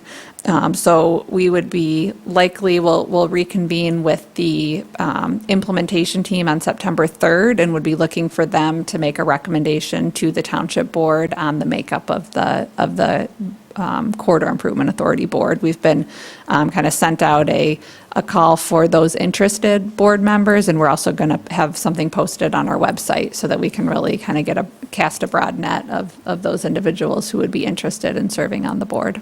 Okay, so you're looking at a Corridor Improvement Authority meeting of the working group right now in early September, and then the topic before us again on September 8th. And then, Matt, I don't want to put you on the spot, but I know that you're an appointee to that working group. Was there anything you would like to add now, or just kind of hold your thoughts and comments until later? No, I think it's, there's a good core group. It's a larger group, but there's a good core group that participates pretty regularly, that has a lot of input, always an active discussion. Claire always brings some good topics for discussion. So it's been a good group, I feel like, that's really contributed to the success to get us to this point. Okay, all right, thank you. And we were looking at, as Matt mentioned, it is a larger group. The Corridor Improvement Authority Board would only be 5 to 9 members. And we have a lot of participation that are kind of more the agency nonprofit partners. So we'd be looking at having some liaisons to the board that wouldn't be official voting members, but it would be like TART and BETA and MDOT and some of the other partners that have participated but are not property owners. Okay, very good. Any initial quick questions or clarifications for Claire at this point? I guess on the board, once they adopt a board, is there anybody or how many from East Bay Township elected officials would be on that board? So we're required to have Beth on the board by state statute. So it's the, I don't know what the term is, Chief but it's elected the official. chief elected official would be. Okay, so would we'd have serve one on the board. member. Yep, And she'd be a voting member, correct? yes. And so the authority board, they're going to have the authority decide what they want within their authority, correct? So the authority board is more of an advisory board to the township board. So the authority board would develop the TIF and development plan that would be approved by the township board. They'd develop a budget, an annual budget that would be approved by the township board. They'd, advise on capital projects, potential bonding, but that would all be approved by the township board. So they serve in more of an advisory capacity. Okay. Okay. Well, thank you. We will move on from this agenda item, and we will move to the school zone determination that is on page 61. And first, I want to give credit and kudos to Connie Hauk in putting this in our thought process, and also for Dan Watkins for encouraging us to move forward with it. Claire, do you want to cover that topic a bit? So we are looking at in conjunction, so as you know, in 2026, we're going to see pretty significant infrastructure construction of the walking and biking trails as a part of the Safe Routes to School project. And so we're really looking at an opportunity in conjunction with that new infrastructure to put into place, more formalized school zone and really expand it, because we can have it 1,000 feet beyond the boundary of the parcel boundary of the schools. So you'll see the map on page 64 of your packet. That pink boundary shows where we could extend the school zone to.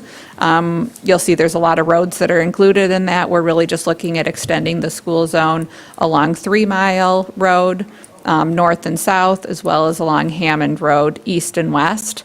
You can reduce the speed limit by up to 20 miles per hour lower than the posted speed. So our recommendation would be a 35 mile an hour school zone, and that can start 30 minutes before school starts for that, school drop-off duration, and then it can extend 30 minutes beyond, when school gets out for the pickup duration. So because we have, elementary as well as middle school, we would, in the duration, we would, begin at the earliest starting school and end at the latest ending school.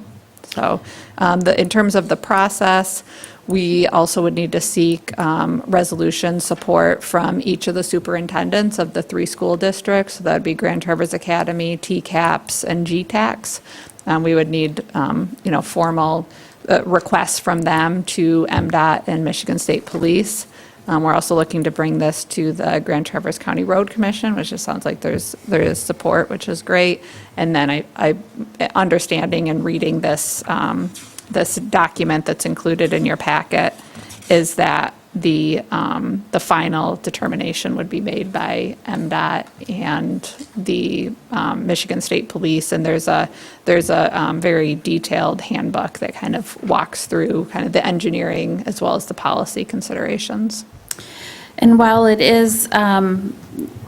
does go before MDOT, we have had, as you know, support from the area schools for the Safe Routes to School, as well as the Road Commission, who is the Act 51 agency, who has submitted all of the grant applications with respect to that, except for the RAP grant was through the township, but the Safe Routes to School itself was through the Road Commission. So are there any questions about this resolution or the process for Claire? Question. On the back map, it says, proposed East Bay school zone. Said 1,000 feet buffer, 35 mile per hour speed limit during school hours. So you're talking from when they open? Well, I'm just reading what it says. Yeah, thank you for that clarification. And that was, that it would be just during the morning hours and the afternoon hours, so the commute. Okay, well, the resolution also says the same thing. I would recommend making an adjustment to the resolution language. Thank you. Where does it, because I notice on the second to last whereas it says, can begin and end 30 minutes before and after the school dismisses. So I'm looking for, I think you need a time in the morning and a time at night. well, we can't give the time because we don't set the school times, but what we can do is what it says here, begin and end 30 minutes before and after the school dismisses. Because they may change beginning and end times on us, so we don't want to say like a particular time just in relation to He theirs. wants No. to clarify that it ends in the morning and picks up again in the afternoon. Yeah, not run the whole school time. Oh. That it sounds like it runs all day. Oh, from okay. 7:30 in the morning to 4 o'clock in the afternoon.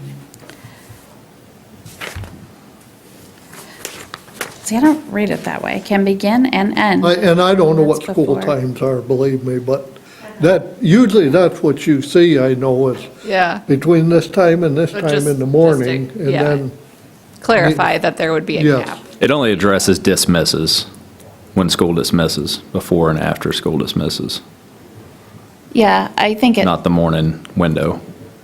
Well, it says. no, before, Can begin and end 30 minutes before and after school dismisses. Before it dismisses and after it dismisses. Begins and ends. Okay. And I took that straight from the guidebook language, but we can certainly, So the guidebooks. I'm going to blame it on the guidebook. well, how about, and can begin and end 30 minutes before the beginning of school and after the dismissal of school. No, because then it's all day. It's still all day. No, it's 30, begin and end 30 minutes, so it's on 30 minutes on either side. I think I could clarify a little better, Yeah. yeah. Okay, so with that, the map does not go with the resolution, but we will clarify that as well on the header on the map too, because I'm sure we will send that along. So with that clarification, any further questions, or is there a motion? This would be Resolution 2025-18. I've got a question. Sure. Does the Safe Routes to School infrastructure planning going to now include the timed flashing signs in the school zone to indicate You mean, when it's 35 and when it's not 35 miles an hour? we do not have that included in the budget Okay. for the Safe Routes to School, so I guess we would need to take a look at at the funding. Seems like, at least in my experience, those are the ones that are probably the most effective I think at slowing that's- people down, yeah, is to let them know, like, hey, it's school time. I think that's slow a down. great point. So if we come in at engineer's estimate, and that's a big if, we do have a little bit of additional funding with the Safe Routes to School and the RAP grant and the 2 foundational grants. So we could do something like that. But if we don't, we could as a township. But I also wonder, and we can seek this with the road commission, if that passes, if that's part of their signage that they need to do. May not be flashing, we'll see what their, I hate to call it responsibility, but their responsibility or requirement is to do, and then we'll go from there. Are there any flashing signs already? I want to think No, that there's there's, just, at least I know of one sign. There's On one 3 Mile, posted on 3 coming Mile, north. Coming this way. yeah, It's too short. yeah, right, it'd have to move. And the flashing, the posted sign on, like, when you're headed on 3 Mile, headed north, entering into the district, it'll be very close to where the rapid flashing beacon is going to be located. So I think we would have some coordination Okay. there, because we're going to have some signage, alerting drivers to the flashing beacon as well as the school zone.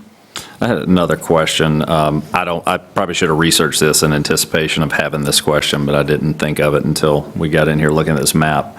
Are there other implications to being within a school zone? And I know specifically, and obviously we don't have them in East Bay, but marijuana facilities are not allowed in school zones. Are there other things, nuances to being in a school zone for a property owner that might have some impacts on anybody out there that we know From a of? zoning perspective, but potentially something up. Sue? Liquor sales, there's a correlation of that with school zones. And sex offenders with businesses. Okay. But is it triggered by once you establish a school zone? Or it's probably just within a certain distance of a school zone? So it probably exists whether we establish this traffic safety zone or not? Okay. And the school zones, because obviously these are, at least the dark pink highlighted, these are the parcels that the school zone school distances are indicated by, or dictated by the parcel, not the building, right? Not the physical school, but. The parcel line, you can Okay. extend 1,000 feet beyond the parcel line. Okay. So, I mean, in the future, I think we could always look at, like, other roads, whether that's Carlisle Road or Vanderlip, when that gets paved and busier. So could always take a look at expanding the roads included. But I think for right now, we're really focused on 3 Mile and Hammond. Sure. Okay. All right, that's all I had. Okay, very good. If there's no further questions, is there a motion for Resolution 2025-18 with the clarification of the timing is 30 minutes before and after the onset of school and after the dismissal of school?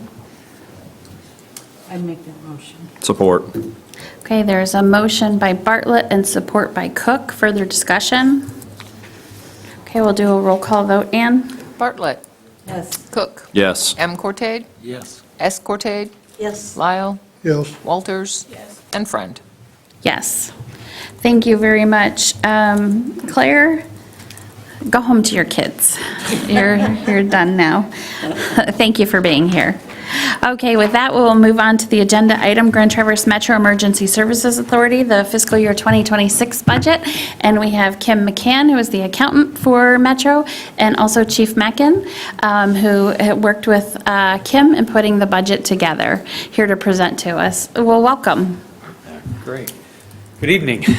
Good evening. Starting out in your packet, you should start with a budget proposal page.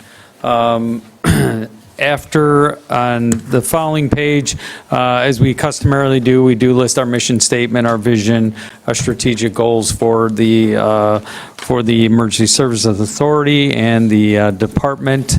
After that, I'm going to highlight our priorities for the budget year.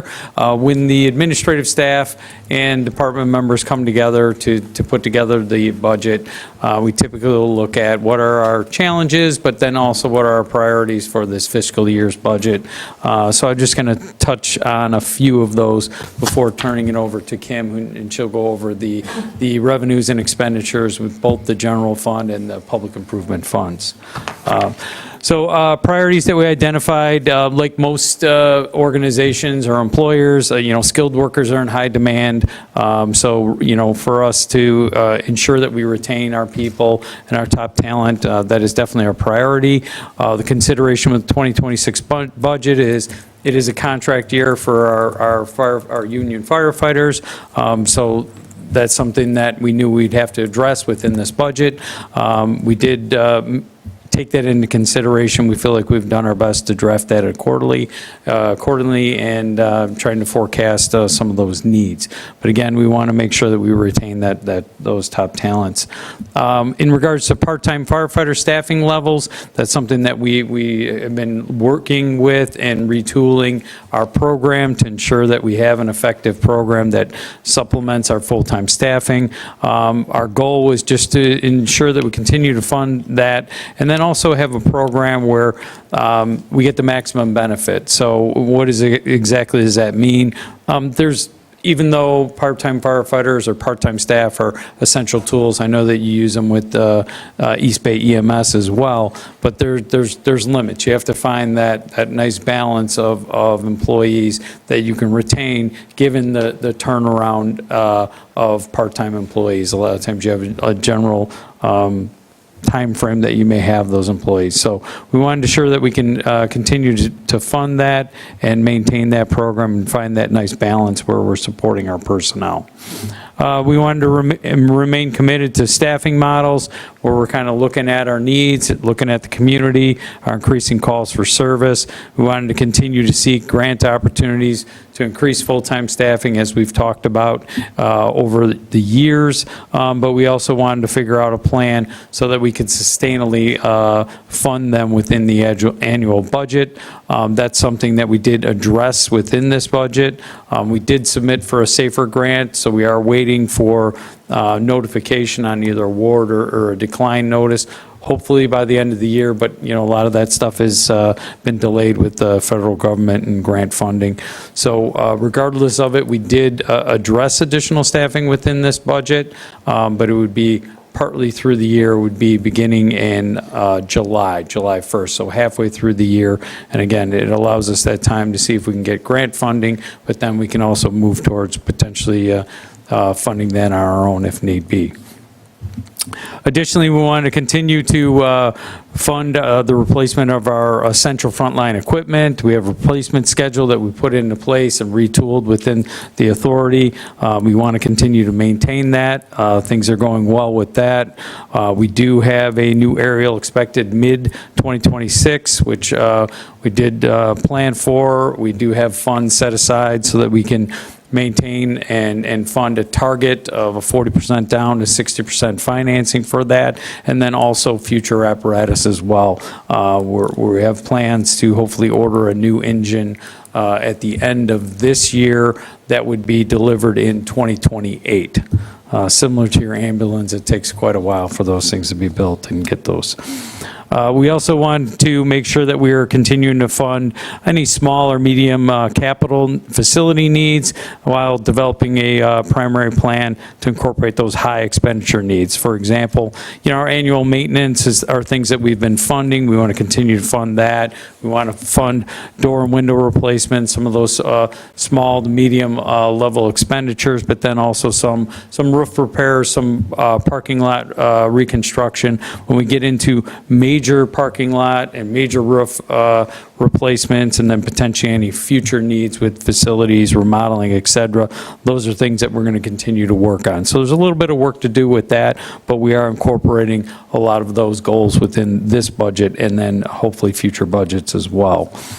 We wanted to plan for the replacement of equipment, as we typically do, but we also wanted to look at that non-compliant essential equipment. I'll use it for an example. We were fortunate enough to get a grant to replace one set of turnout gear for all of our full-time employees, which was great because that put us in a good position. But turnout gear has a shelf life of about 10 years. So in order for us to stay on top of that, so we don't have a large expenditure of about $100,000 for that, we'll plan to kind of budget and purchase maybe 6 sets a year to kind of rotate that through those supplemental sets, so that way we don't get impacted with a large purchase. Additionally, we're taking in consideration SCBA. We're going to pursue grants for that, but again, we're going to start planning, trying to put money aside for that, because purchasing all new SCBA for the department, probably the project would be about $500,000. So again, we're trying to put a little bit of money aside so that we're not impacted heavily for those purchases. Again, we also just want to continue to be fiscally responsible, stay within budget, be accountable to our stakeholders, and then also continue to be transparent with our financial procedures and reporting. So those are some of the considerations when we sat down and said, what are our goals for it? We incorporated those in the budget. We feel pretty good about that. And at this point, I'll turn it over to Kim, and she'll walk you through those revenues and expenditures. Thank you. Hey, Kim, how are you? I'm fine, how are you? Good. I'm just going to give you kind of a brief overview, because there's quite a bit in there. Looking at the page where the next net taxable value allocation, you can see, and I'm going to focus on the middle of the page with the orange box. You can see for the 26 budget revenue that East Bay's contribution would be $2,397,743, and that amount is, and you can see obviously the contributions as well as from the other townships that we support, and that's calculated, based upon in the bottom box, the total taxable value by the number of mills, which is again 2.75 for this year's budget. And it was last year too. Yep, same, consistent with last year. So. That's how we calculate out.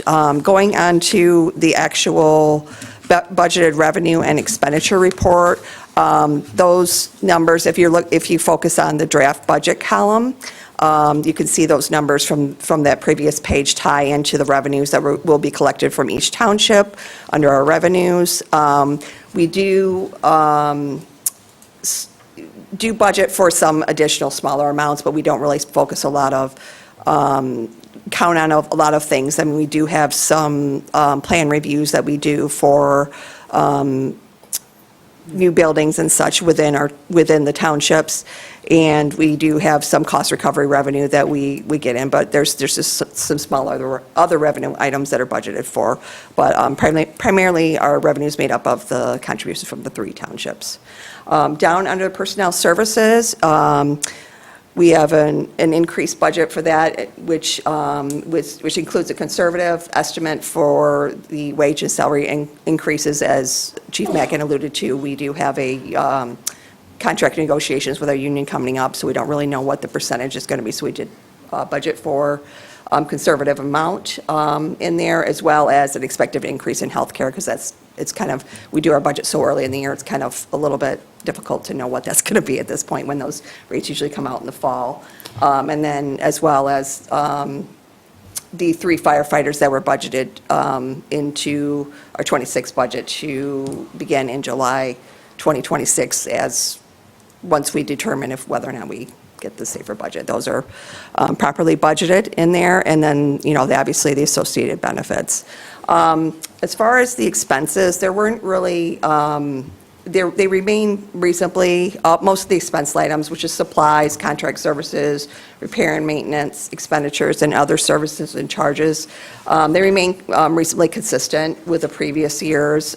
We have internally worked on breaking out some of the accounts into different ledger items so that we can better track stuff. And we've also gotten a lot more input from our actual suppression staff who uses a lot of those items. So on the next page, under capital outlay, the building improvement and machinery equipment consists of specifically identified building improvement and equipment purchases, and they're detailed in much further detail in our 10-year capital plan further back, and I'm not going to go into a lot of detail on that, but you can see on the side in the notes, there's some specific items that have been identified, which make up those amounts. The debt service is new this year. That is something that we're required to change for audit purposes. I mean, it relates to cloud services for some of our software. We also budget a small amount for contingency and emergencies, and then under the transfer out, the 875 is our transfer out to our public improvement fund. And so when you come down to the bottom, you can see our overall net addition to fund balance for our general fund is about 35 grand. This total budget is pretty much a break-even budget. There's not really much impact on our fund balance overall. But a great impact to the capital budget, so that's good. Yeah. So on the next page starts our public improvement fund budget. The revenues associated with that, there's an amount on there for the debt proceeds, and that's for the purchase of the aerial truck. And that, once again, as Chief Mackin indicated, we are going to finance about 60% of that, and then 40% will be paid through our operating funds. And then also the transfer, obviously in the revenues, the transfer from the general fund. Under the capital outlay for the expenditures in the public improvement fund, it's the remaining amount that we need to pay down for the aerial truck. We did pay a big down payment this calendar year, so we have a remaining portion, and then there's about $35,000 in additional equipment we'll have to add on to that. And then there's also a purchase of a captain's vehicle. The debt service is the amount that's calculated out, and then we have a very detailed debt schedule as well supporting our budget, and I'm not going to discuss that, but that's what those amounts come from. And small amount for contingency, so we come down to a net reduction in fund balance for the PIF fund of 15 grand, with an overall between the two funds, it would be an increase of 20 grand. So it's pretty much break-even budget, covering what we have left to pay for the aerial truck with the debt associated with it. So, and that's pretty much our budget for this year. Are there any questions that I can answer at this time? Any questions? I have just a general question. I can't remember, did all 3 townships pass the budget last year? Yes, all 3 townships passed the budget last year. Thank you. I just know that. In the past, we've had one that hasn't. Right, if all 3 have passed, then we know that we are good to go, at least for this coming year and then next. Right. And hopefully things are better, I guess, for lack of. I think they're very good. Thank you. That was my question. Okay, and so then, maybe you can help me with your page number. I don't know what the page number, but the budget by cost center is what you guys, and correct me if I'm wrong, Beth, what you guys approve in your resolution when you do that after the public hearing next meeting? Okay. Yes. I don't have the page number either. Resolution's on 81. Are you looking for The resolution's on page 81. You'll see the budget by further back. Budget is on. cost center is on 71. Just this is what you're looking for, correct? Usually it's the summary, because that's what I think it's further back in your packet maybe, but that's what our. Oh, sure it is. Yeah, It's on that's what page our board- 87. Yep. That's what our board approves. Sorry. I just want to call 87. attention to that. Exactly. I talked to the summary. This is the summary of what I just presented to you. Yep, exactly. Perfect. Thank you, Kim, for that. Additional questions for Kim? If there are not, what we would consider is the resolution, which is on page 88, and that would be resolution number 19, 2025-19. Is there a motion to support that? Would someone move that? I'd make a motion to approve Resolution 2025-19, right? Or- The 2026 budget for East Bay Township for Grand Traverse Metro. Or Okay, there is a motion by Bartlett and support by Lyle to approve the 2026 budget resolution for the Charter Township of East Bay for the Grand Traverse Metro Emergency Services Authority fiscal year 2026 budget. Any further discussion? We'll do, oh, sure, Mindy, go ahead, what's up? What's the difference between page 88 and page 81? 88 and 81. you thought maybe you'd lose one, so they give you two. 88 and 81. What- 7 numbers. 7 numbers. Yeah, it's actually in there twice. I think it's just a sample. Yeah. Like lost I provided a one, sample, I you think know. it was a. Yep. Same thing. Same thing. And we'll do a roll call vote. Certainly. Bartlett. Yes. Lyle. Yes. Walters. Yes. S. Cortade. Yes. M. Cortade. Yes. Cook. Yes. And Friend. Yes. Thank you for being here tonight. And thank you for waiting through the beginning of the meeting. We really appreciate it. Okay, with that, we will go to the next item on our agenda, which is the Crimson Brownfield Development Plan. You do have a bit of an overview. This starts on page 90 in the packet. Ann Jamison is here with the County Brownfield Authority. If you will step up, Ann. And also Maxwell Cameron is here from Grand Traverse County. Whew. And it's not 10 o'clock. No, and it's actually not that hot out either. It's pretty cool, so I can't blame that either. Hi, Ann, how are you? Very well. How are you, Beth? Good. Would you recap some of the things that Crimson has in their Brownfield Development Plan? Yeah, so just let me bring up the right section here because it's a large. Yeah, let's do that. That'd be awesome. Thanks.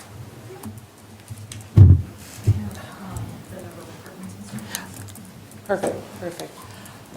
So overall, the Crimson Brownfield Plan, we've been working with them since, I think we started having discussions on this project back in March time and worked through some of the details as we were going through overall project request and so forth. The overall project development basically entails, I believe it's 200 and, is it 40,000, or how many? 240 units. Yeah, right. 240 units, 19 acres is being developed. This is currently vacant property located off of 3 Mile Road in East Bay Township, just south of here. North. North. But you're good. North. We know where you mean. You know what Yeah. We did pass the residential housing district on this property, so they're quite So you familiar with guys the are familiar, location. okay, so I won't reiterate everything. So as you know, there was a residential housing district tax abatement request, as well as what you see before you today, which is the Brownfield redevelopment plan. The Brownfield plan essentially will capture the taxes that the tax abatement isn't freezing. So anything like land can't be included as part of the tax abatement. Any increase in the value of the land, the Brownfield Authority would then capture those property taxes and incrementally. In terms of the other taxes that are assigned under this Brownfield plan, under the tax abatement, if the exemption certificate is approved, that's what's called a specific tax, and I think they went through that with you last time. Under Act 381, which is the Brownfield Financing Act, Brownfield redevelopment authorities can also capture specific taxes as well as ad valorem. So that would also be included. What isn't abated proportionally would be captured and then reimbursed for eligible activities. So the overall development has, as you know, 240 apartments. Of those, they have 121 bedroom, 92 bedroom, and 30 three-bedroom. The objective is that 79% of the units are basically being offered for residents that own or basically make up to 100% area medium income. And the rents, the target rents vary between 65% AMI and target rents all the way up to 100% AMI. So they have a nice spread in these where proportionally we're seeing offerings of lower affordability in this case, in this project in particular. So you'll see, Susan put this together, 190 units are priced for renters between the 65 and 87, and 50 of the units are left at market rate. And a lot of developments that we see going on throughout really Grand Traverse County is we get a blend of different incomes and mixes and affordability and markets. So it allows for basically blended development. All units are basically designed the same. There's no difference between an apartment that's being offered at market rate versus an apartment that's being offered at 65% area medium income and target rent. It's meant to basically allow for more diversity within the community in terms of affordability, because we're seeing time and time again, it's really hard to find housing in Grand Traverse County. And the goals and objectives that were implemented through this program, you guys remember we worked on Live AE project, which essentially we went through was to provide housing for workforce folks. And that can be your teachers or your fire staff and so forth. So, so one of the things also we started as we were working through these programs with MISTA is they require what's called a utility allowance. So when they're doing their rent calculations for potential rent loss, they have to include in the rent itself the utilities that the tenant would pay that aren't being included. So the consultant team, Susan Wenslick with Fishback and her staff, and the developers worked through all that with us to make sure that we were accounting for the rents are still at that 65%, but they also include utilities. So that way it's apples to apples, and that's what they are requiring. And the reporting on that goes hand in hand. So when they're providing all that to us as we verify on an annual basis. So in a nutshell, overall, the cost that they're currently requesting, so the overall investment amount is roughly $49 million.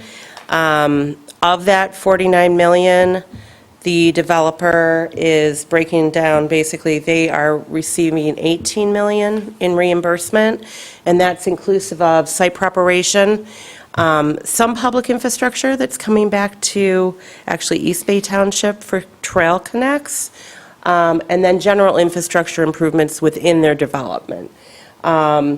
So basically, the breakdown is $18 million to the developer. Grand Traverse County Brownfield Redevelopment Authority captures a percentage of the available local taxes to be able to run the Brownfield Authority program.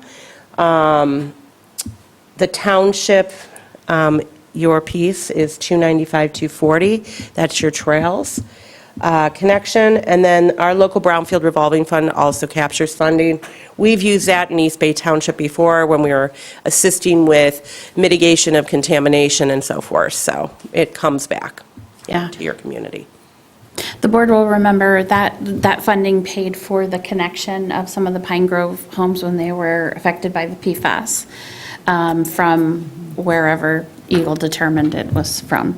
But a couple of things I just want to note with this is that Live AE, which is a great project, very distinct because it's single-family homes, and there was a reason for us to do. Their project only had 20% that was workforce housing, and we allowed 50% of their infrastructure costs to be reimbursed through brownfield. And there were some reasons for that. This project is 80%, as you saw, will be workforce housing up to that amount. And right now, for the first 12 years, 100% will be under the 120% AMI, because they will want all of that to qualify for the tax abatement. So that's interesting. This does have a lot of nice amenities. One of the things I know that Claire was excited about when we were talking to her about it was that this will be a real mix of a community. So it is not just, one specific income bracket. It is a mix of a community, which is what we'd really like to see. And then with respect to the piece where East Bay Township is part of the development plan for that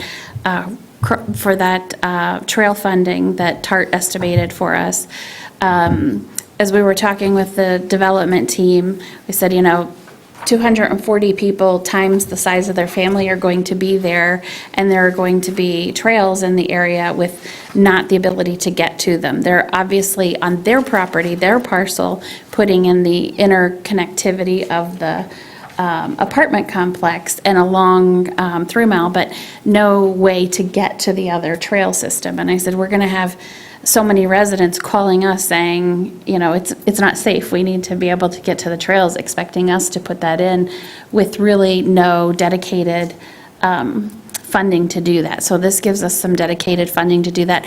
One thing they've done different in this, and I really credit Fishback and the developers in doing that, is, Ann's been a terrific partner in thinking this through, but in Live AE, we're kind of at the end, we're at the end of the pay, right? So the 400,000 in trails that was there, if we expend that, we're at the very end and getting reimbursement now. Ann has very graciously come up with some out-of-the-box ideas that we might be able to mitigate that, and we'll work on that in the future. But with this project, Fishback has asked, and the developers agreed, that we have funding reimbursement right out of the gate over a period of time. So that's been really terrific. Yeah, it's roughly 8 years you get reimbursed for that. And it's sort of proportional with what their contribution is and yours. So everybody's getting cash flow back as the projects move forward, so. And always, one of the big clarifications with townships is, as the fire budget was just presented for our community police officers, our fire, and our ambulance, we are funded through a Public Act 33, which is a special assessment district across the township. For the brownfield, that is not captured. So that is set aside. It wasn't captured with Live AE. It is not captured with this development. With the abatement, part of that specific tax, the special assessment is captured. Portion of it, A not portion the of entire, it, yeah. not off the land, and will still be a portion of that 50%. But what the developer has agreed to, and right now our attorney has the agreement that was templated before, so he's taking a look at that, and we'll have that back before us before we get to the tax abatement next month. But with that agreement, we will be made whole, or not we, but the emergency services will be made whole on the special assessment district.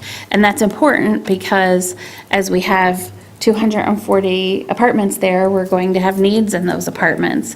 And definitely with fire, police, and ambulance. And that's something that we don't want to tax. Or stress, rather, I don't mean tax, but we don't want to stress our emergency services without the resources to serve the community. Yeah. And then, of course, the Grand Traverse County Brownfield Redevelopment Authority staff, we did a financial analysis as well, like we did on Live AE. We did an analysis on their sources and uses, their debt service coverage ratio. Was there a need for this gap financing to come into play? We worked and looked at both the tax abatement and the TIF, and both were necessary to be able to allow for them to cash flow enough revenue to be able to pay down their senior loan. Yeah. Great, great. With that, first of all, I want to thank you, and you've been always a great partner, collaborator, and a wealth of information as we're going through these projects, and it's very much appreciated. Also, I want to thank Maxwell for being at our presentation the other month regarding the residential housing district. And at this time, it would, if it's fine with you, let Fishback offer any other comments that they might have. I figured out I was wearing out my welcome with you, so I asked Ann to be here instead and just give my presentation. I'm Susan Wenslick with Fishback. I don't really have anything to add. Thank you, Beth, for everything that you've filled in. The only thing I would say is not that the budget conversation wasn't fascinating, but I was looking at job postings in the area for the 65% AMI housing and who might qualify for that here. So I could give you a couple of examples.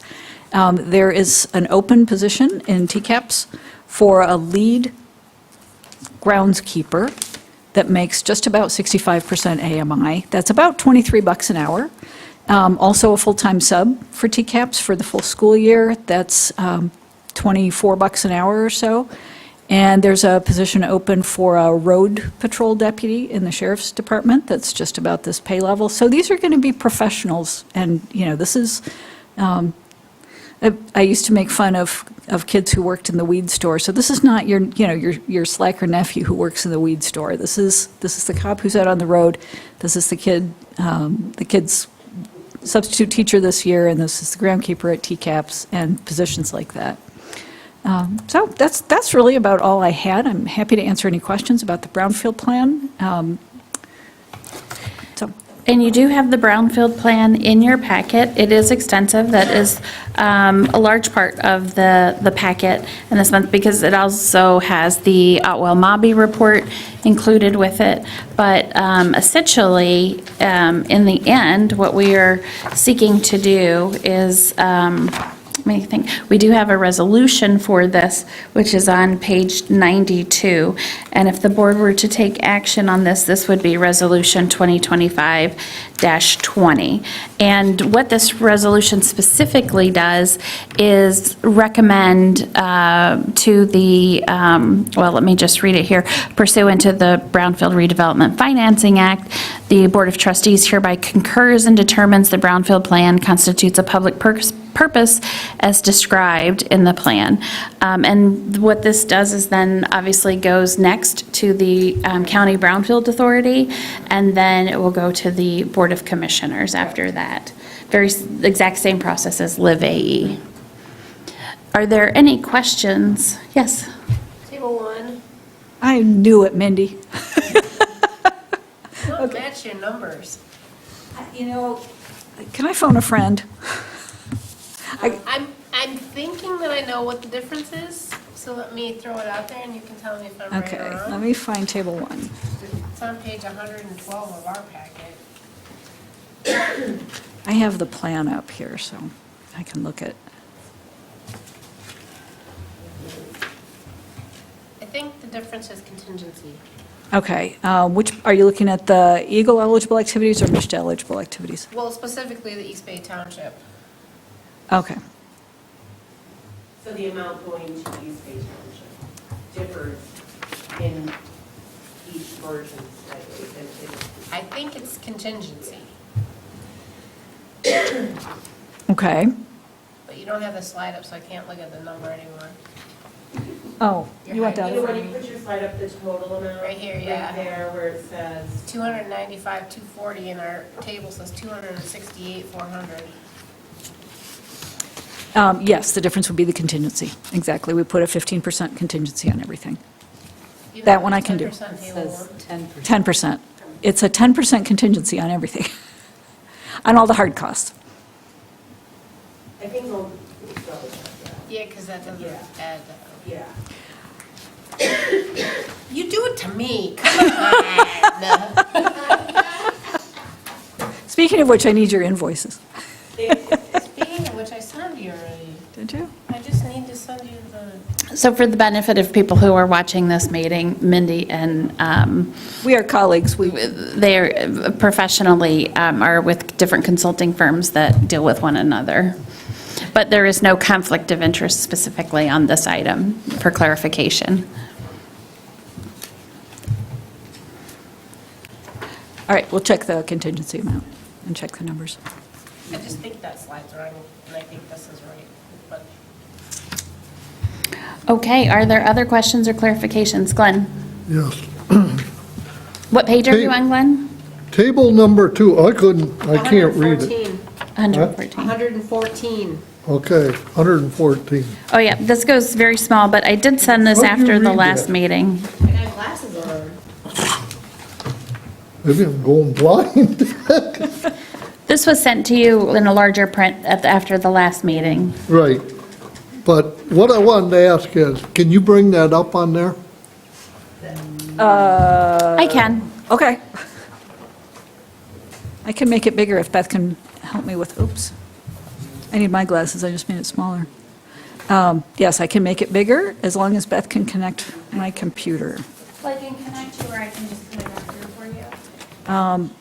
Do you have the plan on that computer?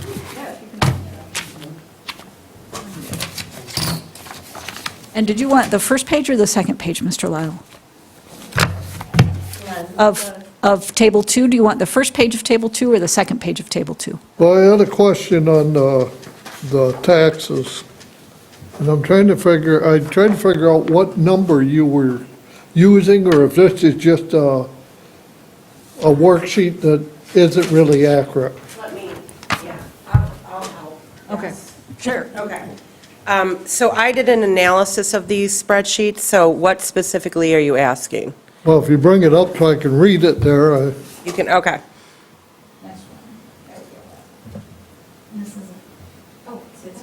I changed computers and. I'm gonna let you go with it by that, but.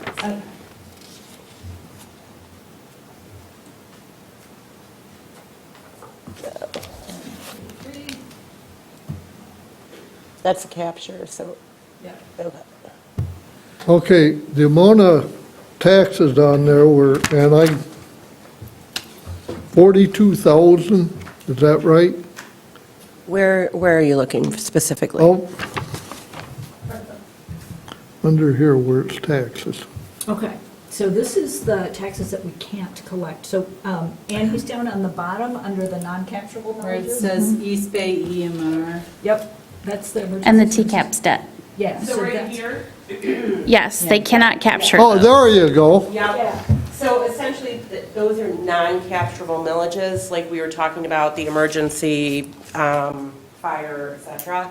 So the amounts that are noted on the bottom, that's an actual millage rate, that's not a Right. dollar amount. Right, but it doesn't add up, well, I'm sure it adds up. I'm trying to figure out where they got the amount of the property to come up with that rate. That is where I had the problem. So they worked with the township assessor to come up with the estimated taxable value on the property. And it is an estimate at It's- this point. Well, They're- it's just an It's at the estimate. top. This is, And that's at the top. Yeah. These amounts up here are the estimate. One is 16, Million? yeah. No, 16. Well, that's a 16. That's a lot, be a lot higher than the Starts with 60. 41. Yeah, Starts with 60. That's just the property, right? Yeah, the current taxable value is 66,000 and change. Okay, And then we worked with the assessor, as Ann said, and the assessor, because remember, this is a $49 million project.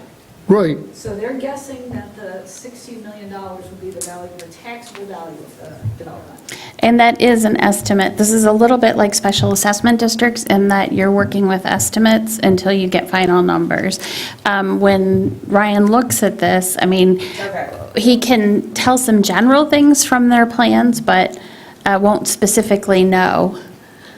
Well, what I was looking at is, right there is your base taxable value, 60,000. That's the property, I'm assuming, That's the current value of of the, land. right. Okay, but, and I see it going all the way across, and I was trying to figure out if that's what you were using for the tax for emergency services. No, No. no. Okay. No. Well, I couldn't figure it out because you got the 16 million and you got the 60 million, and neither one of them added up. I'm going to blame state government for this table because they created it. If it was me, it would not look like this. Glenn, you can take a look in column 1, if you could go to there to column 1 and come all the way down. You can see the emergency services at the first year, which they have as, wait, I'm trying to look at there, is 40-some thousand, $42,000. Okay, but, and what the question is what are they basing that off from? Where did, Okay, so what we do is we take the 16,937,901. okay, And then you basically multiply it by the millage rate. Divide by 1,000. 1,000. Just how you calculate taxes. Yeah. So you basically would take, in this case, because there's the the district abatement on there, the residential abatement, instead of using the millage rates identified in the far left column, we're using the millage rates that are prorated based on the specific tax it's assigned, which is state tax average. And then basically we take the 16 million times 0.036151, and you get 61,000. And then that would go up to the full 6 mills after the 12-year abatement is finished. This is a big pot of crazy. okay, but, and, So you know what? okay, when you get done with the first year of building, Yeah. okay, and just for discussion, say you got, what, 5 million worth of property sitting there. Now, the emergency services are gonna be, what, a 4.21? Yep, that's what the millage rate is. Okay, based on 5 million, correct? Okay, that's all I wanted to know.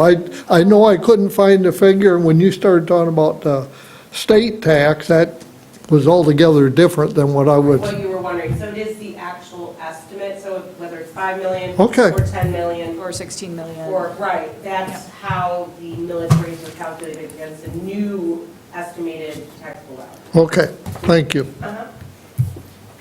Okay, any other questions? I had a couple, just so I understand, because this is very complicated. I'm trying to do my best to really follow along. I reviewed a lot of this from previous meetings and still really tough, so props to everybody that's in the industry and can kind of keep up with numbers. Help me understand, so it's the upfront cost, capital cost, $49 million for construction estimated. How is that getting financed up front? Is that getting financed through private funds, developer, outlays capital, borrows it wherever you get the money? You're paying for construction. It'll be initially, it'll be done through a construction loan, and then for stabilizing property, we'll convert to a. Can you move that microphone closer to the gentleman? Just, Initially, thank you. I we'll wasn't start going to out make with you a stand up. Construction loan to build the project, and then when the property's stabilized, which is typically 90% occupied, we then convert to typically a 30-year loan. Okay, all right, traditional. And then the reimbursement amount, is it $19,086,000, I think that's in here for the eligible activities? That would be the reimbursement over the term, over the 12-year term? It's about 18 million. Okay, So if you're looking at it would be Table 3. If you're looking at Table 3 going across to how much could be collected over that period of time, our eligible activities and the amount that can be collected are two different numbers, but but they're close. So it's like 18 million. It's on the summary sheet that's at the very beginning of the plan is where all the numbers are, kind of in a summarized. okay. But it is over 30 years. Yeah, over 30 years, it's Not 18 million. 12. Over 30. Right, 12 is the tax exemption. This is a little bit longer than the other brownfield for a couple reasons. One, we're looking at reimbursing 100% of their eligible costs rather than 50%. And two, we are looking at, did I say something incorrect there? Or- Yeah, that's correct. 79%. Oh, seven. Prorate amount of Right, eligible units. that's right, sorry. Eligible, yeah. That's right, 79%. So, but sorry, then that messed up my thought process. But, It was 50%, it was prorated to 50%, I think you said earlier, but 20% of the units? So similar Live. here where we're doing 79% instead of. Right, It's right.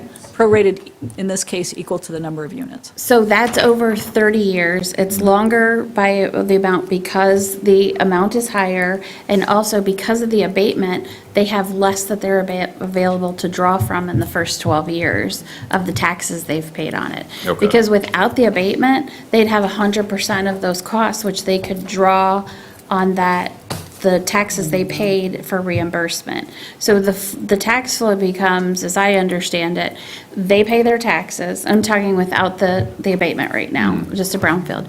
They pay their taxes, and then they submit to the brownfield their allowable expenses, their allowable infrastructure expenses, and the brownfield reimburses those expenses up to that amount. So then what happens when you throw the abatement into it is the taxes that they pay, that they're allowed to submit to the brownfield, are basically cut in half. So there's less that they can draw on, so they need that longer period of time to get the funding for the infrastructure. Okay. And I know a lot of these tables, of course, especially that far out, have to be based on estimates and estimates of increased property value. You know, God forbid, we have another major recession. Yeah. Who's at risk here? Is it the developer that's at risk, that they're not going to be able to recover their funding to cash flow the project within the term? They're not recovering it all. Sure, yeah, no, I get that. But so it's at the developer's risk. If they don't pay those property taxes for whatever reason, they don't get the money back. So it's really, they have to It's a pay-to-play. pay to play. Right, but I guess under a recession scenario where property values drop, Well, remember, we don't drop all the way because we go 5%. You can be stagnant, but you can't drop. I'm just saying, there could be a scenario where 5% for a couple of years could really skew assumptions in a 2% increase. And I'm just asking, in that scenario, is it going to be incumbent on either us or the county or the Brownfield Authority to make the developer whole, or is the developer at risk for that scenario? That's just, okay. Yep. The development agreement that is like a standard template, and it'll be between, actually, the township, because the township's getting money back for the trail. Sure. The developers and the Brownfield Authority, and it says, whatever the taxes are that are paid is what you get. And if your taxes go down, that's what you get. If your taxes go up, that's what you get. So it's the actual amount of taxes. And the term is the term, it's the fixed. And the term is the term. 30 years, but Yep. it's a long term. Yep, but- so it never comes out of the township's pocket as, oh, we're supposed to pay, X, it has to be X number of dollars per year, we have to make it up, doesn't happen. The only way that the township would be at risk with that increase is that 268,400 For the trail. Sure. The trail monies, Yeah. that's the only potential risk. But you get, the township gets, You would still get a portion of it, so it's not all of that money that's at right, risk. and you get paid regardless. You get paid up front before anybody else gets paid, so. Okay. And I guess the other question I was going to ask, I know the intent and the guise of everything that's being done here put together, and there's a lot of work being done, is for, under the guise of affordable housing. We need it. Had some good examples of that. There's some teeth in the agreement that require that the developer or the current owner operate within the whatever the median household income, the AMI. Is there a scenario where, the developer or whoever the subsequent property owner is could say, well, you know what, the market's just really too good out there, where I could lease all these properties on the open market. I'm just going to buy this agreement out up front with East Bay and with the Brownfield Authority, get out of this, and I'm going to go lease everything out. So, okay, I'll answer that in two parts, Mhm. right? So there are annual reporting requirements to the Grand Traverse County Brownfield Redevelopment Authority. Sure. And that needs to be created by their management company that basically states we've met the income requirements, which when they go to lease out, they do a back, they basically ask for what everybody needs, to rent something, prove what you're making a year, right? So verify your income, and then they have to verify that they're meeting that specific rent, target rent. That comes to the county. That then is vetted, reviewed, and submitted to MSHDA, MEDC, in a state portal that goes on report. They have the ability to audit that. Another step that's been taken is now MSHDA is requiring deed restrictions be filed. It's not like a full deed restriction, but it basically states that it's a notice of development and reimbursement agreement. So that goes on record with the County Register of Deeds, that in order to receive back any tax increment financing revenue, it goes with the land. It can be assigned if they, want to go that route, but basically they still have to comply with yearly verification that they're meeting those target rents and incomes. Yeah. Do you see what I'm asking? You're You basically did saying, answer some of my Dale, questions. If in 15 years, if in 15 years they decide to sell it, there's nothing we can do. But if they don't comply with the requirements under the brownfield plan, the money stops. Understood, but I guess, is this, maybe I missed it in some of these, I don't think I saw maybe a 30-year cash flow here, but is the money front-loaded, or is it equally across? Equally across. So as the property taxes get paid every year, Yeah. they get reimbursed. The tax projections go out 30 years. That 30-year period is basically makes them whole up to that 18 million. But it takes 30 years to get there. So they can't just put in their expenses and they get whatever those expenses are. It has to be related to the taxes that they pay. Yeah. And being in compliance with the income restrictions. I get it, but, and it may be a foolish move, I'm just asking, is there a scenario where they could say, hey, the juice is not worth the squeeze, a lot of bureaucracy, a lot of paperwork, we could just rent these apartments out on the open market, get much more money, and we'd be money ahead here. Let's give up on the affordable housing thing and let's put these out on the market. What's actually quite interesting, you saying that, because we're also looking at what rents can be actually like basically what can people afford in this area. So the development team did a site-specific market study that basically stated this is what market rate amount rents could be, and they took that amount, which was like 2007, I believe, 2007 a month, yeah. So the control rent we used was a blend of their market rent average. So $2,007 was what, a blended 1, 2, 3 bedroom would go for. And then they reduced the rents even further. It's highly unlikely that lease-up would occur if they went that far, increasing their rents that crazy amount, yeah. I mean, right, because you guys are in this. Yeah, I mean, the rents to increase enough. Go ahead and stand up if you would. I guess to answer your question, the question is, could I get rents enough to offset my tax rebate? Yeah. So that would, not only would I, highly unlikely that a scenario would happen. Sure. That would happen. But if it did, that would also significantly increase the value of the building from an NOI standpoint, so our taxes would go up. So there would be an offset in the rents that I'm getting, plus I've said goodbye to continuing to collect any additional TIF dollars coming in. I can't see a scenario where that math would actually work out. Hypothetically, is it possible? Yeah. And that is what Ann was talking about, where she's gone through to make sure that they actually need the abatement and the TIF to make the project work. If they didn't, that would be the market rates. That would be the market rates. Right. It would not be needed for the project. They could do it without. Yeah, we would pay for consultants and have to do that. Oh, it's fun being here with us, don't you think? Staying late. Let's see, good questions. Other questions? Or further questions, Matt? Just one, just clarification. I saw at the beginning of one of the reports, this was called Traverse City Central Park. Is that the name of it? Okay. I know, I thought it was a mistake. I'm like, no, this is Crimson. Crimson was the code name for I the, even put a note on it, and then I read further, and I'm like, oh, took Okay. it off and threw it away. Crimson is the development and property management company that puts this together.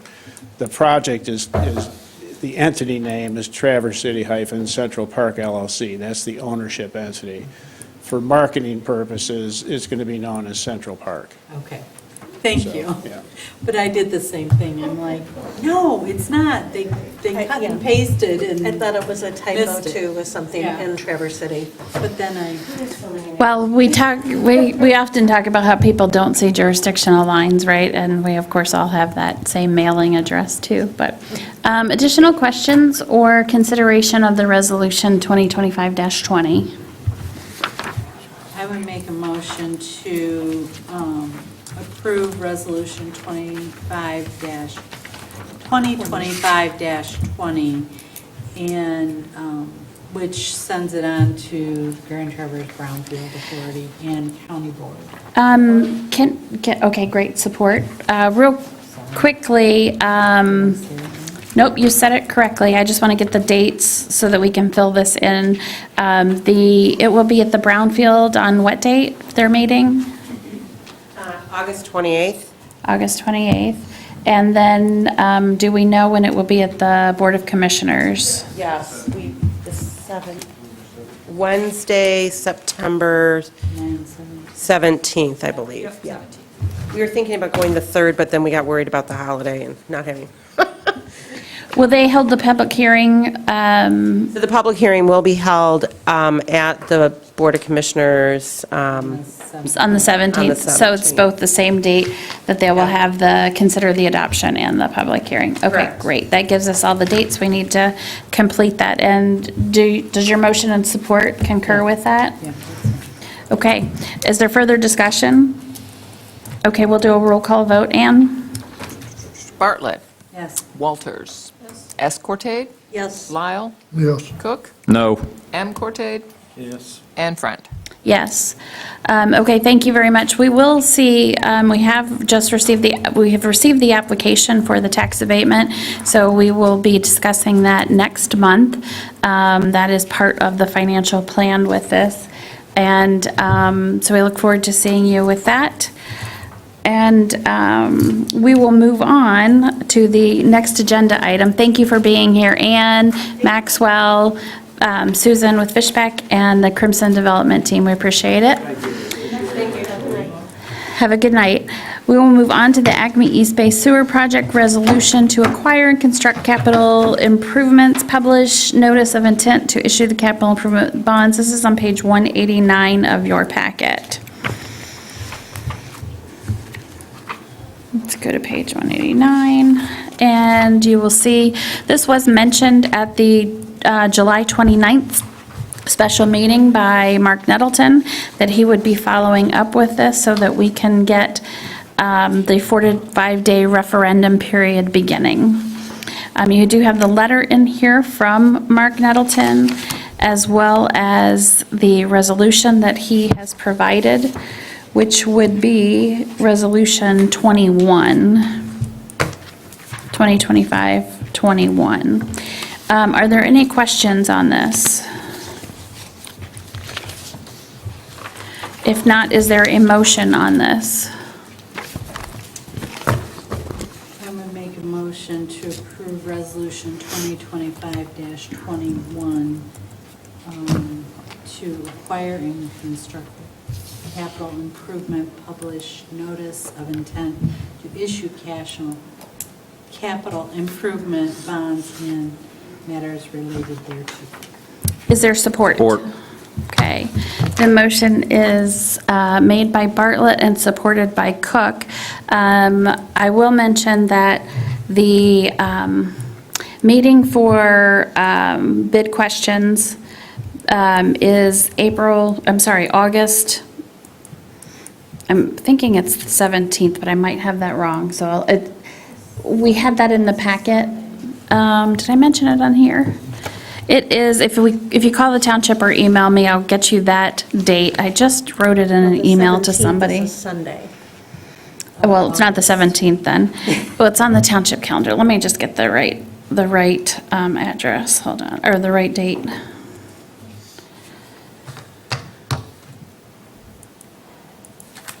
Let's see, it's on the East Bay calendar. Okay. It is August 18th. It's off by a day there. August 18th, that is the pre-bid meeting that is held here at the township. And then the proposal opening is September 4th, and that is here at the township as well. So as we get those numbers in, that will be informing a lot of the financial plan and what we're doing outside of the grants and the $1 million allocation with both townships. But this sets us up to be flexible to do whatever we need to do based on the numbers that come in. So with that, are there any additional questions? Okay, Ann will do a roll call vote. Certainly. Bartlett. Yes. Cook. Yes. M. Cortade. S. Cortade. Yes. Lyle. Yes. Walters. Yes. And Friend. Yes. Okay, thank you very much. With that, we will move on to the Parks and Rec job description. I regret to tell you that Dan is moving on from employment with the township. He is staying on a little bit longer than anticipated to fill some gap timing, but need to get this job description out and start getting applications.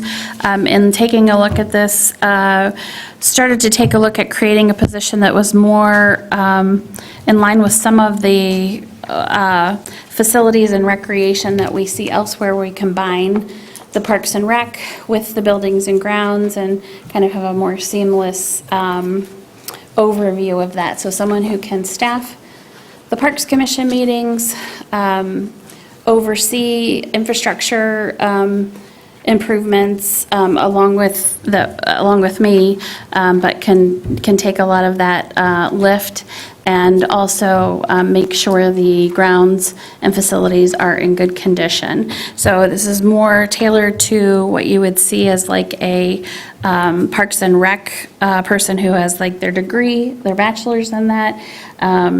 But however, I don't require it in this job description. It just mentions that it's preferred, but work experience would be valued as well. So if the board chooses to go in this direction, I do have a posted wage range, and that is based on what we are currently, it's based on a couple things. One, what we're currently paying, two, the background and knowledge that we're looking for in the position, as well as looking at some of these positions at some other townships. Let's see, and as well, if the township board chooses not to go in this direction, then I have the posting that Dan was hired under to post that with a updated posted wage range there. Blair Township right now has a full-time buildings and groundskeeper, and they are at somewhere about 2652. I only had their 2023 numbers, but I just applied 3% over the 2 years. And then Long Lake's at about 2486. So can I ask a question? Sure. Are you envisioning this full-time position to be an advisory position? So there would still be contract services for the mowing and the snow plowing and the trash removal? Yeah, good question. I guess, what are you seeing with this? Yeah, good question. I am anticipating we would keep some of the contract services. And, well, when we went out for Dan's position, we were looking at 3 different contract services, which was the lawn care, bathroom cleaning, and plowing. Plowing is really difficult. Number one, it's very expensive, and it's also, the weather is so unpredictable, thank you, perfect word, that it helps to have somebody who can ebb and flow with the unpredictable nature of the weather. Contractors, it's a little bit tougher. So I would imagine, I know we would keep the plowing in-house as well. We just purchased that vehicle, which is really set up quite well for the plowing. Plowing is an art form, but I will tell you that Dan's experience, well, he had some experience with it, it was limited, and he did some, what do I want to say, learning on the job and talking with Bob, and I know that Dan would do the same for the next person. So I would look at keeping still the lawn care, because that is a huge time,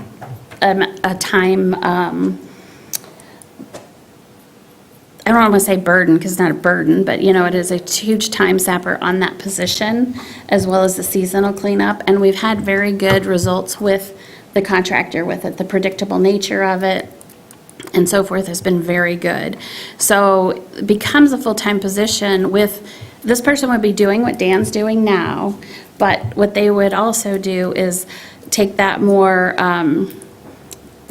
role with the Parks Commission, oversight of infrastructure, and also another thing is the programming. So one of the things that we have really good feedback on from constituents that we have limited ability to do is parks programming. Parks aren't all just about getting more parkland or putting in large infrastructure projects.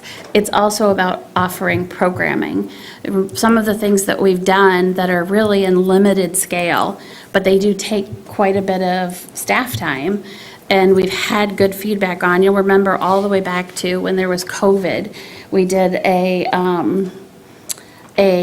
park tour, park focus on trails every week over a series of time. We did that in part because we were required to for a grant, but we actually didn't really know if anybody would participate, and we had like 80 people participate, and they loved it.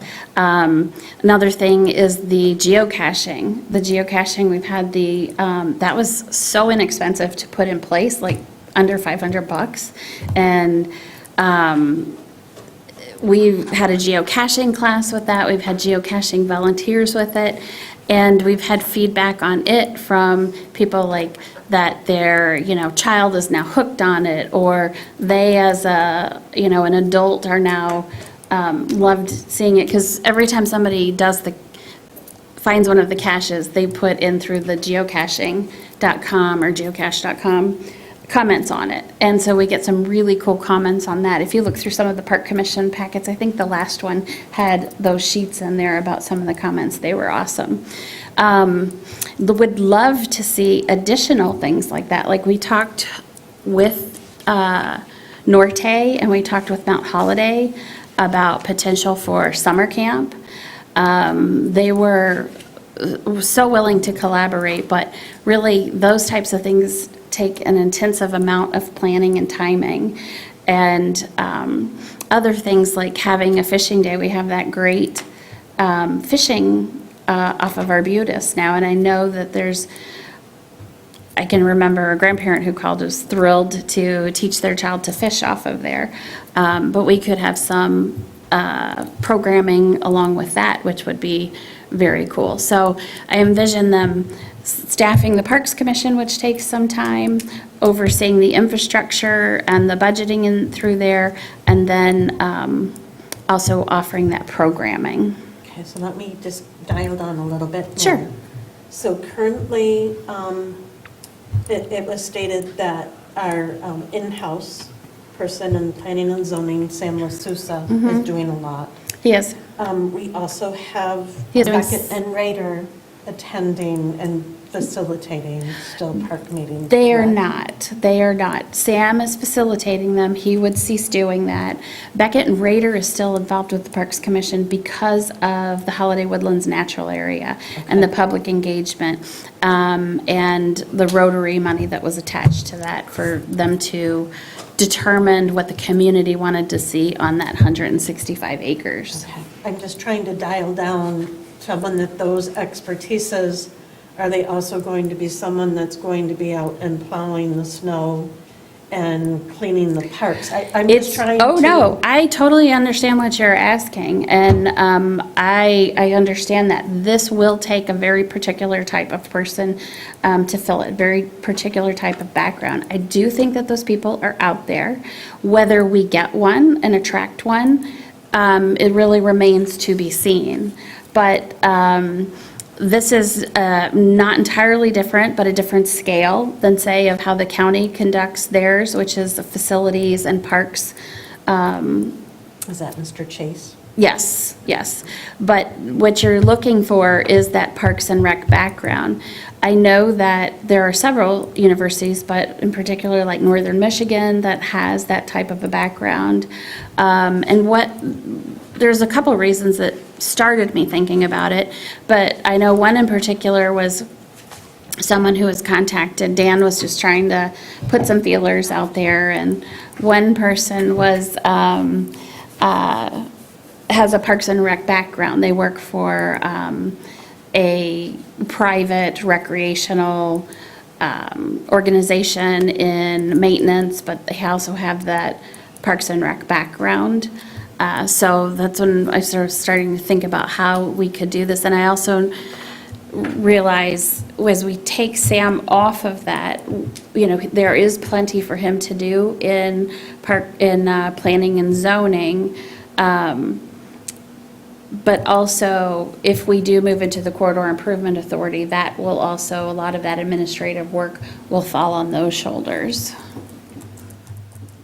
So my thought is that I think this person is going to be really hard to find. But we need this person right now. I think that we have to put them both out right now I've done that before last time, if you remember. and see what we get.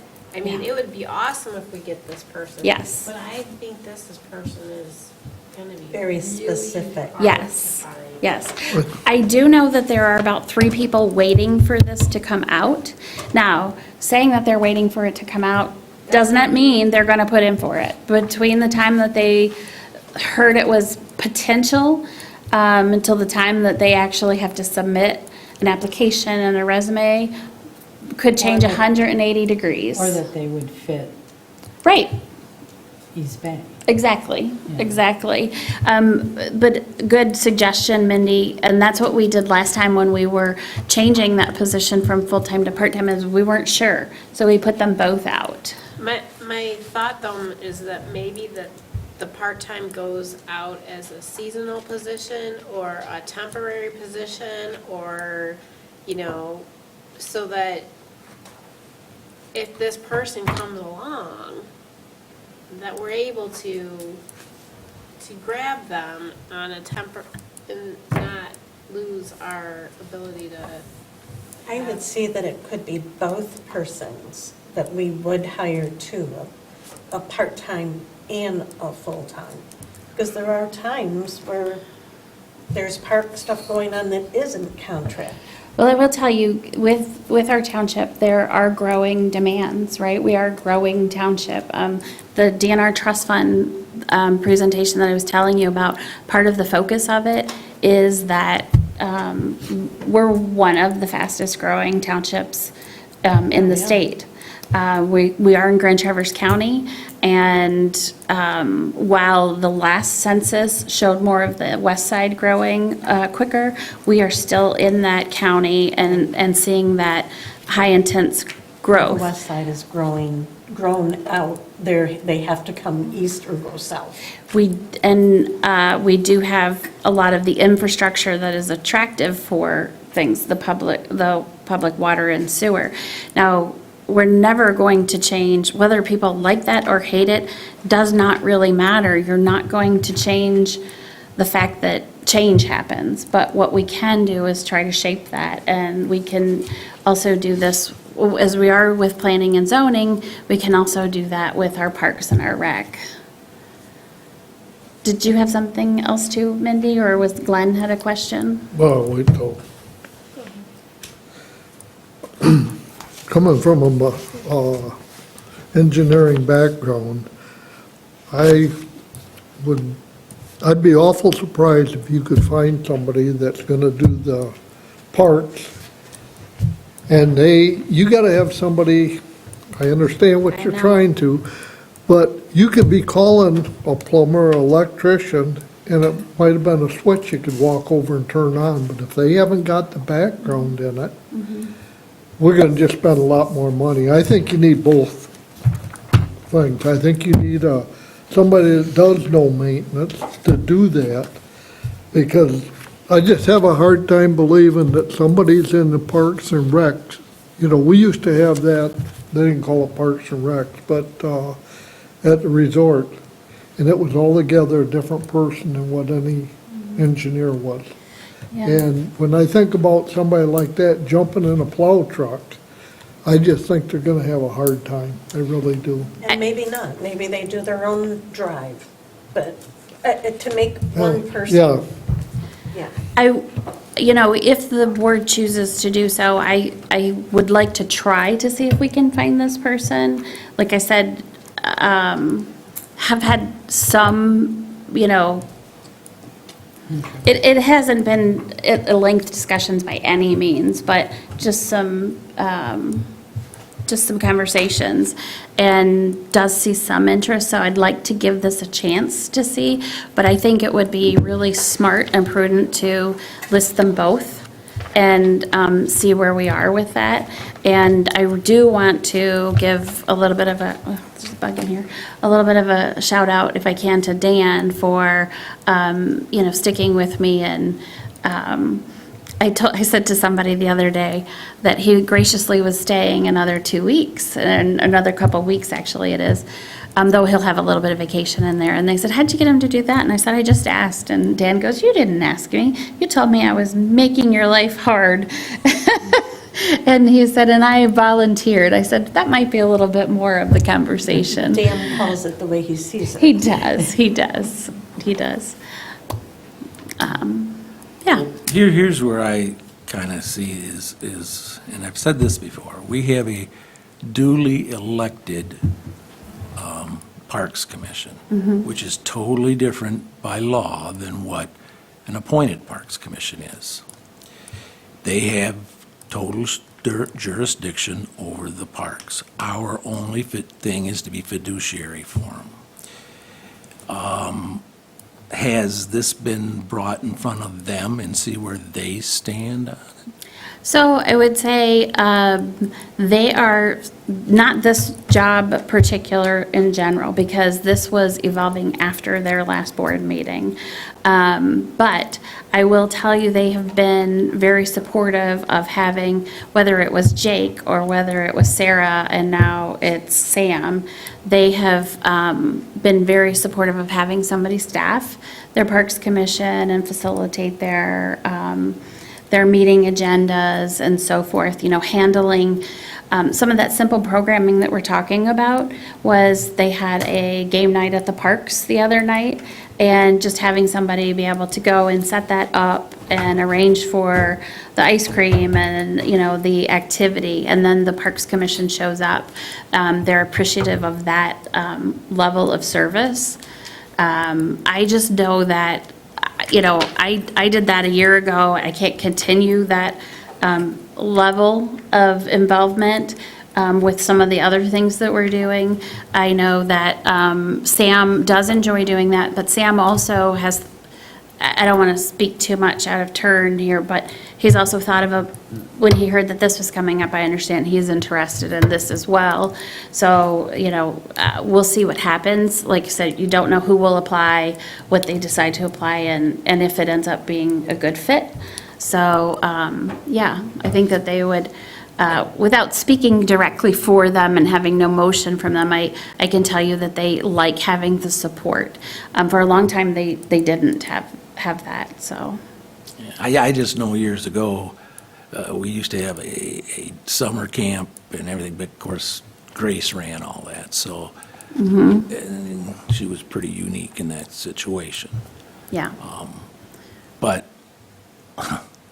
go back to the same story. When they first hired Terry Coates' thing, the thing was he was to answer to the Parks Commission, and eventually it got changed over. And I still feel is a duly elected Parks Commission, they should be answering to them. They're the ones that should be setting up the programming and making those decisions on what they want to do. And if they wanted to hire a person, would be up to them. So it's very difficult, I understand where you're coming from. It's very difficult with a board that meets out 2 hours for once a month to have oversight of staff. It's very difficult. And so this position would report to the supervisor, similar to the buildings and groundskeeper. But you are correct in the programming that would come from the Parks Commission. The programming for the game night came from the Parks Commission. Now, are things suggested to the Parks Commission? Absolutely, you bet. And with someone with a Parks and Rec degree or that type of a background, I would expect that they would be making suggestions to the Parks Commission about programming like a summer camp or in collaboration with somebody else. But those things bring value to our residents and constituents for sure. You just know it's going to be tough to find a Leslie Knope, so. It will be tough to find a Leslie Knope. But Leslie Knope would want to try to find one. So, I think we put both positions out and see what we get. I appreciate the conversation very much. I understand the comments and questions, absolutely. And I'll keep you apprised. Do you need a motion? I would like one. I'll make a motion to put out for responses the facilities and recreation coordinator position and the buildings and groundskeeper position as described in our packet. Is there support for that? Support. Okay, there's a motion by Walters and support by Cook. Any further discussion? All in favor, indicate by saying aye. Aye. Any opposed by no? No. Okay, the motion passes with M. Corte dissenting. Thank you very much for the consideration. With that, we moved on to our last agenda item. Goodness gracious, we're going to make your 10 o'clock deadline yet, Sue. Maybe. This is the resolution 2025-22, it would be, and this is recommending town line for basically weight restricted is what they would like to see. My guess is, when I kind of wondered at first when I got the email today why Dan was requesting this, and I did put in a call to him, he got back with me. He's going through this process for the first time too, and so this has to go, elsewhere as well, and so he does feel it would be helpful for Garfield and East Bay to pass this resolution, and Garfield is considering one as well at their next meeting. With that, are there questions? I will try to answer them, or a resolution, or a motion. I have a recommendation. Sure. In the first whereas, it should be East Bay Charter Township. To be consistent, but is it Garfield Charter Township? Yes. as Charter well? Township of Garfield. They do theirs the other way. No, Yeah, we are the Charter Township of East Bay also. Yeah, we are. We just kind of interchange shorten ourselves. it. Yeah. We just shorten it. The proper name is the Charter Township of so-and-so, but we just shorten it often, East Bay Charter Township.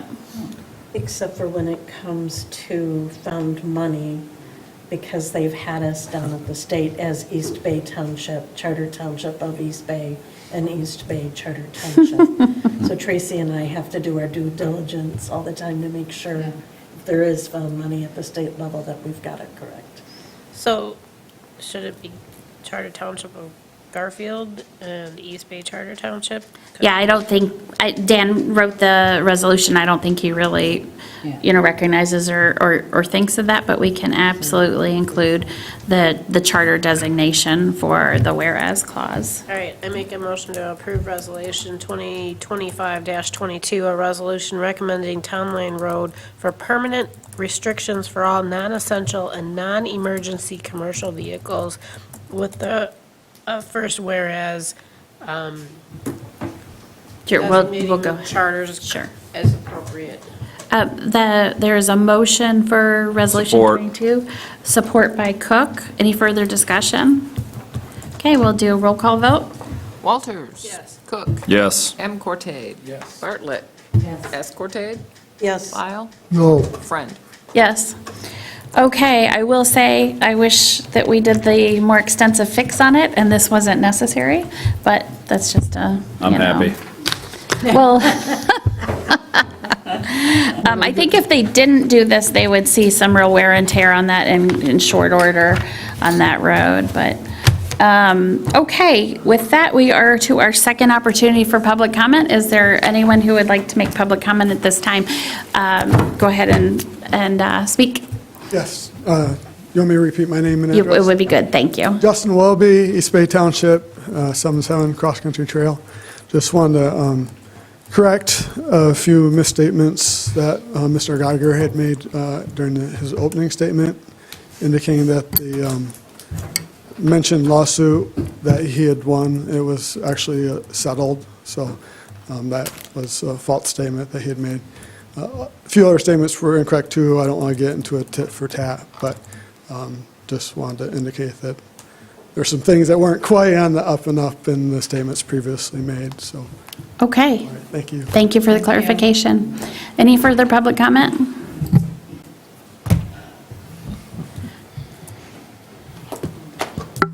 Hi, Mr. Geiger. We're going to keep it pretty limited because we already have a decision on this. Jeff Geiger, East Bay Township. That was a yes, correct, on the majority? Yes. I couldn't hear that back there. Oh, I sure. have a very hard time hearing some of you, I hear. Yeah. Thank you very much for everything. Absolutely. Appreciate it. Thank you both for being here this evening. Hello, how are you? Karen Smith, Cancer Road. As you stated, everything has changed. There is change all the time. We understand that, but we are trying to preserve and keep our environment of forest lakes, with the animals, with the nature that we have. And really, we really would like your support again on the Camp Graylick, and not have the amplified music every day, not have it till 11 o'clock at night when the parks close, not have alcohol. If you drive Hobbs Highway, you know that it's not safe. And most of us have to drive Hobbs to get to town. I don't want to be driving with a bunch of drunk people all the time. And I'm not saying they're all going to be drunk, but they're going to have events with alcohol. And it just doesn't fit our environment. And again, I know you don't vote on it, but I would appreciate that, yes, change is inevitable, but please try to keep some of our nature and some of our forest lakes quiet like it's supposed to be. And it's always been, and we'd like it to stay that way, and I'd appreciate it. Whatever you can do. Thank you. Have a good evening. Any other public comment? Oh, seeing no further public comment, then our next upcoming meeting is September 8th of 2025. And we'll see you then. And if there are no objections, then we stand adjourned. Thank you, everybody, for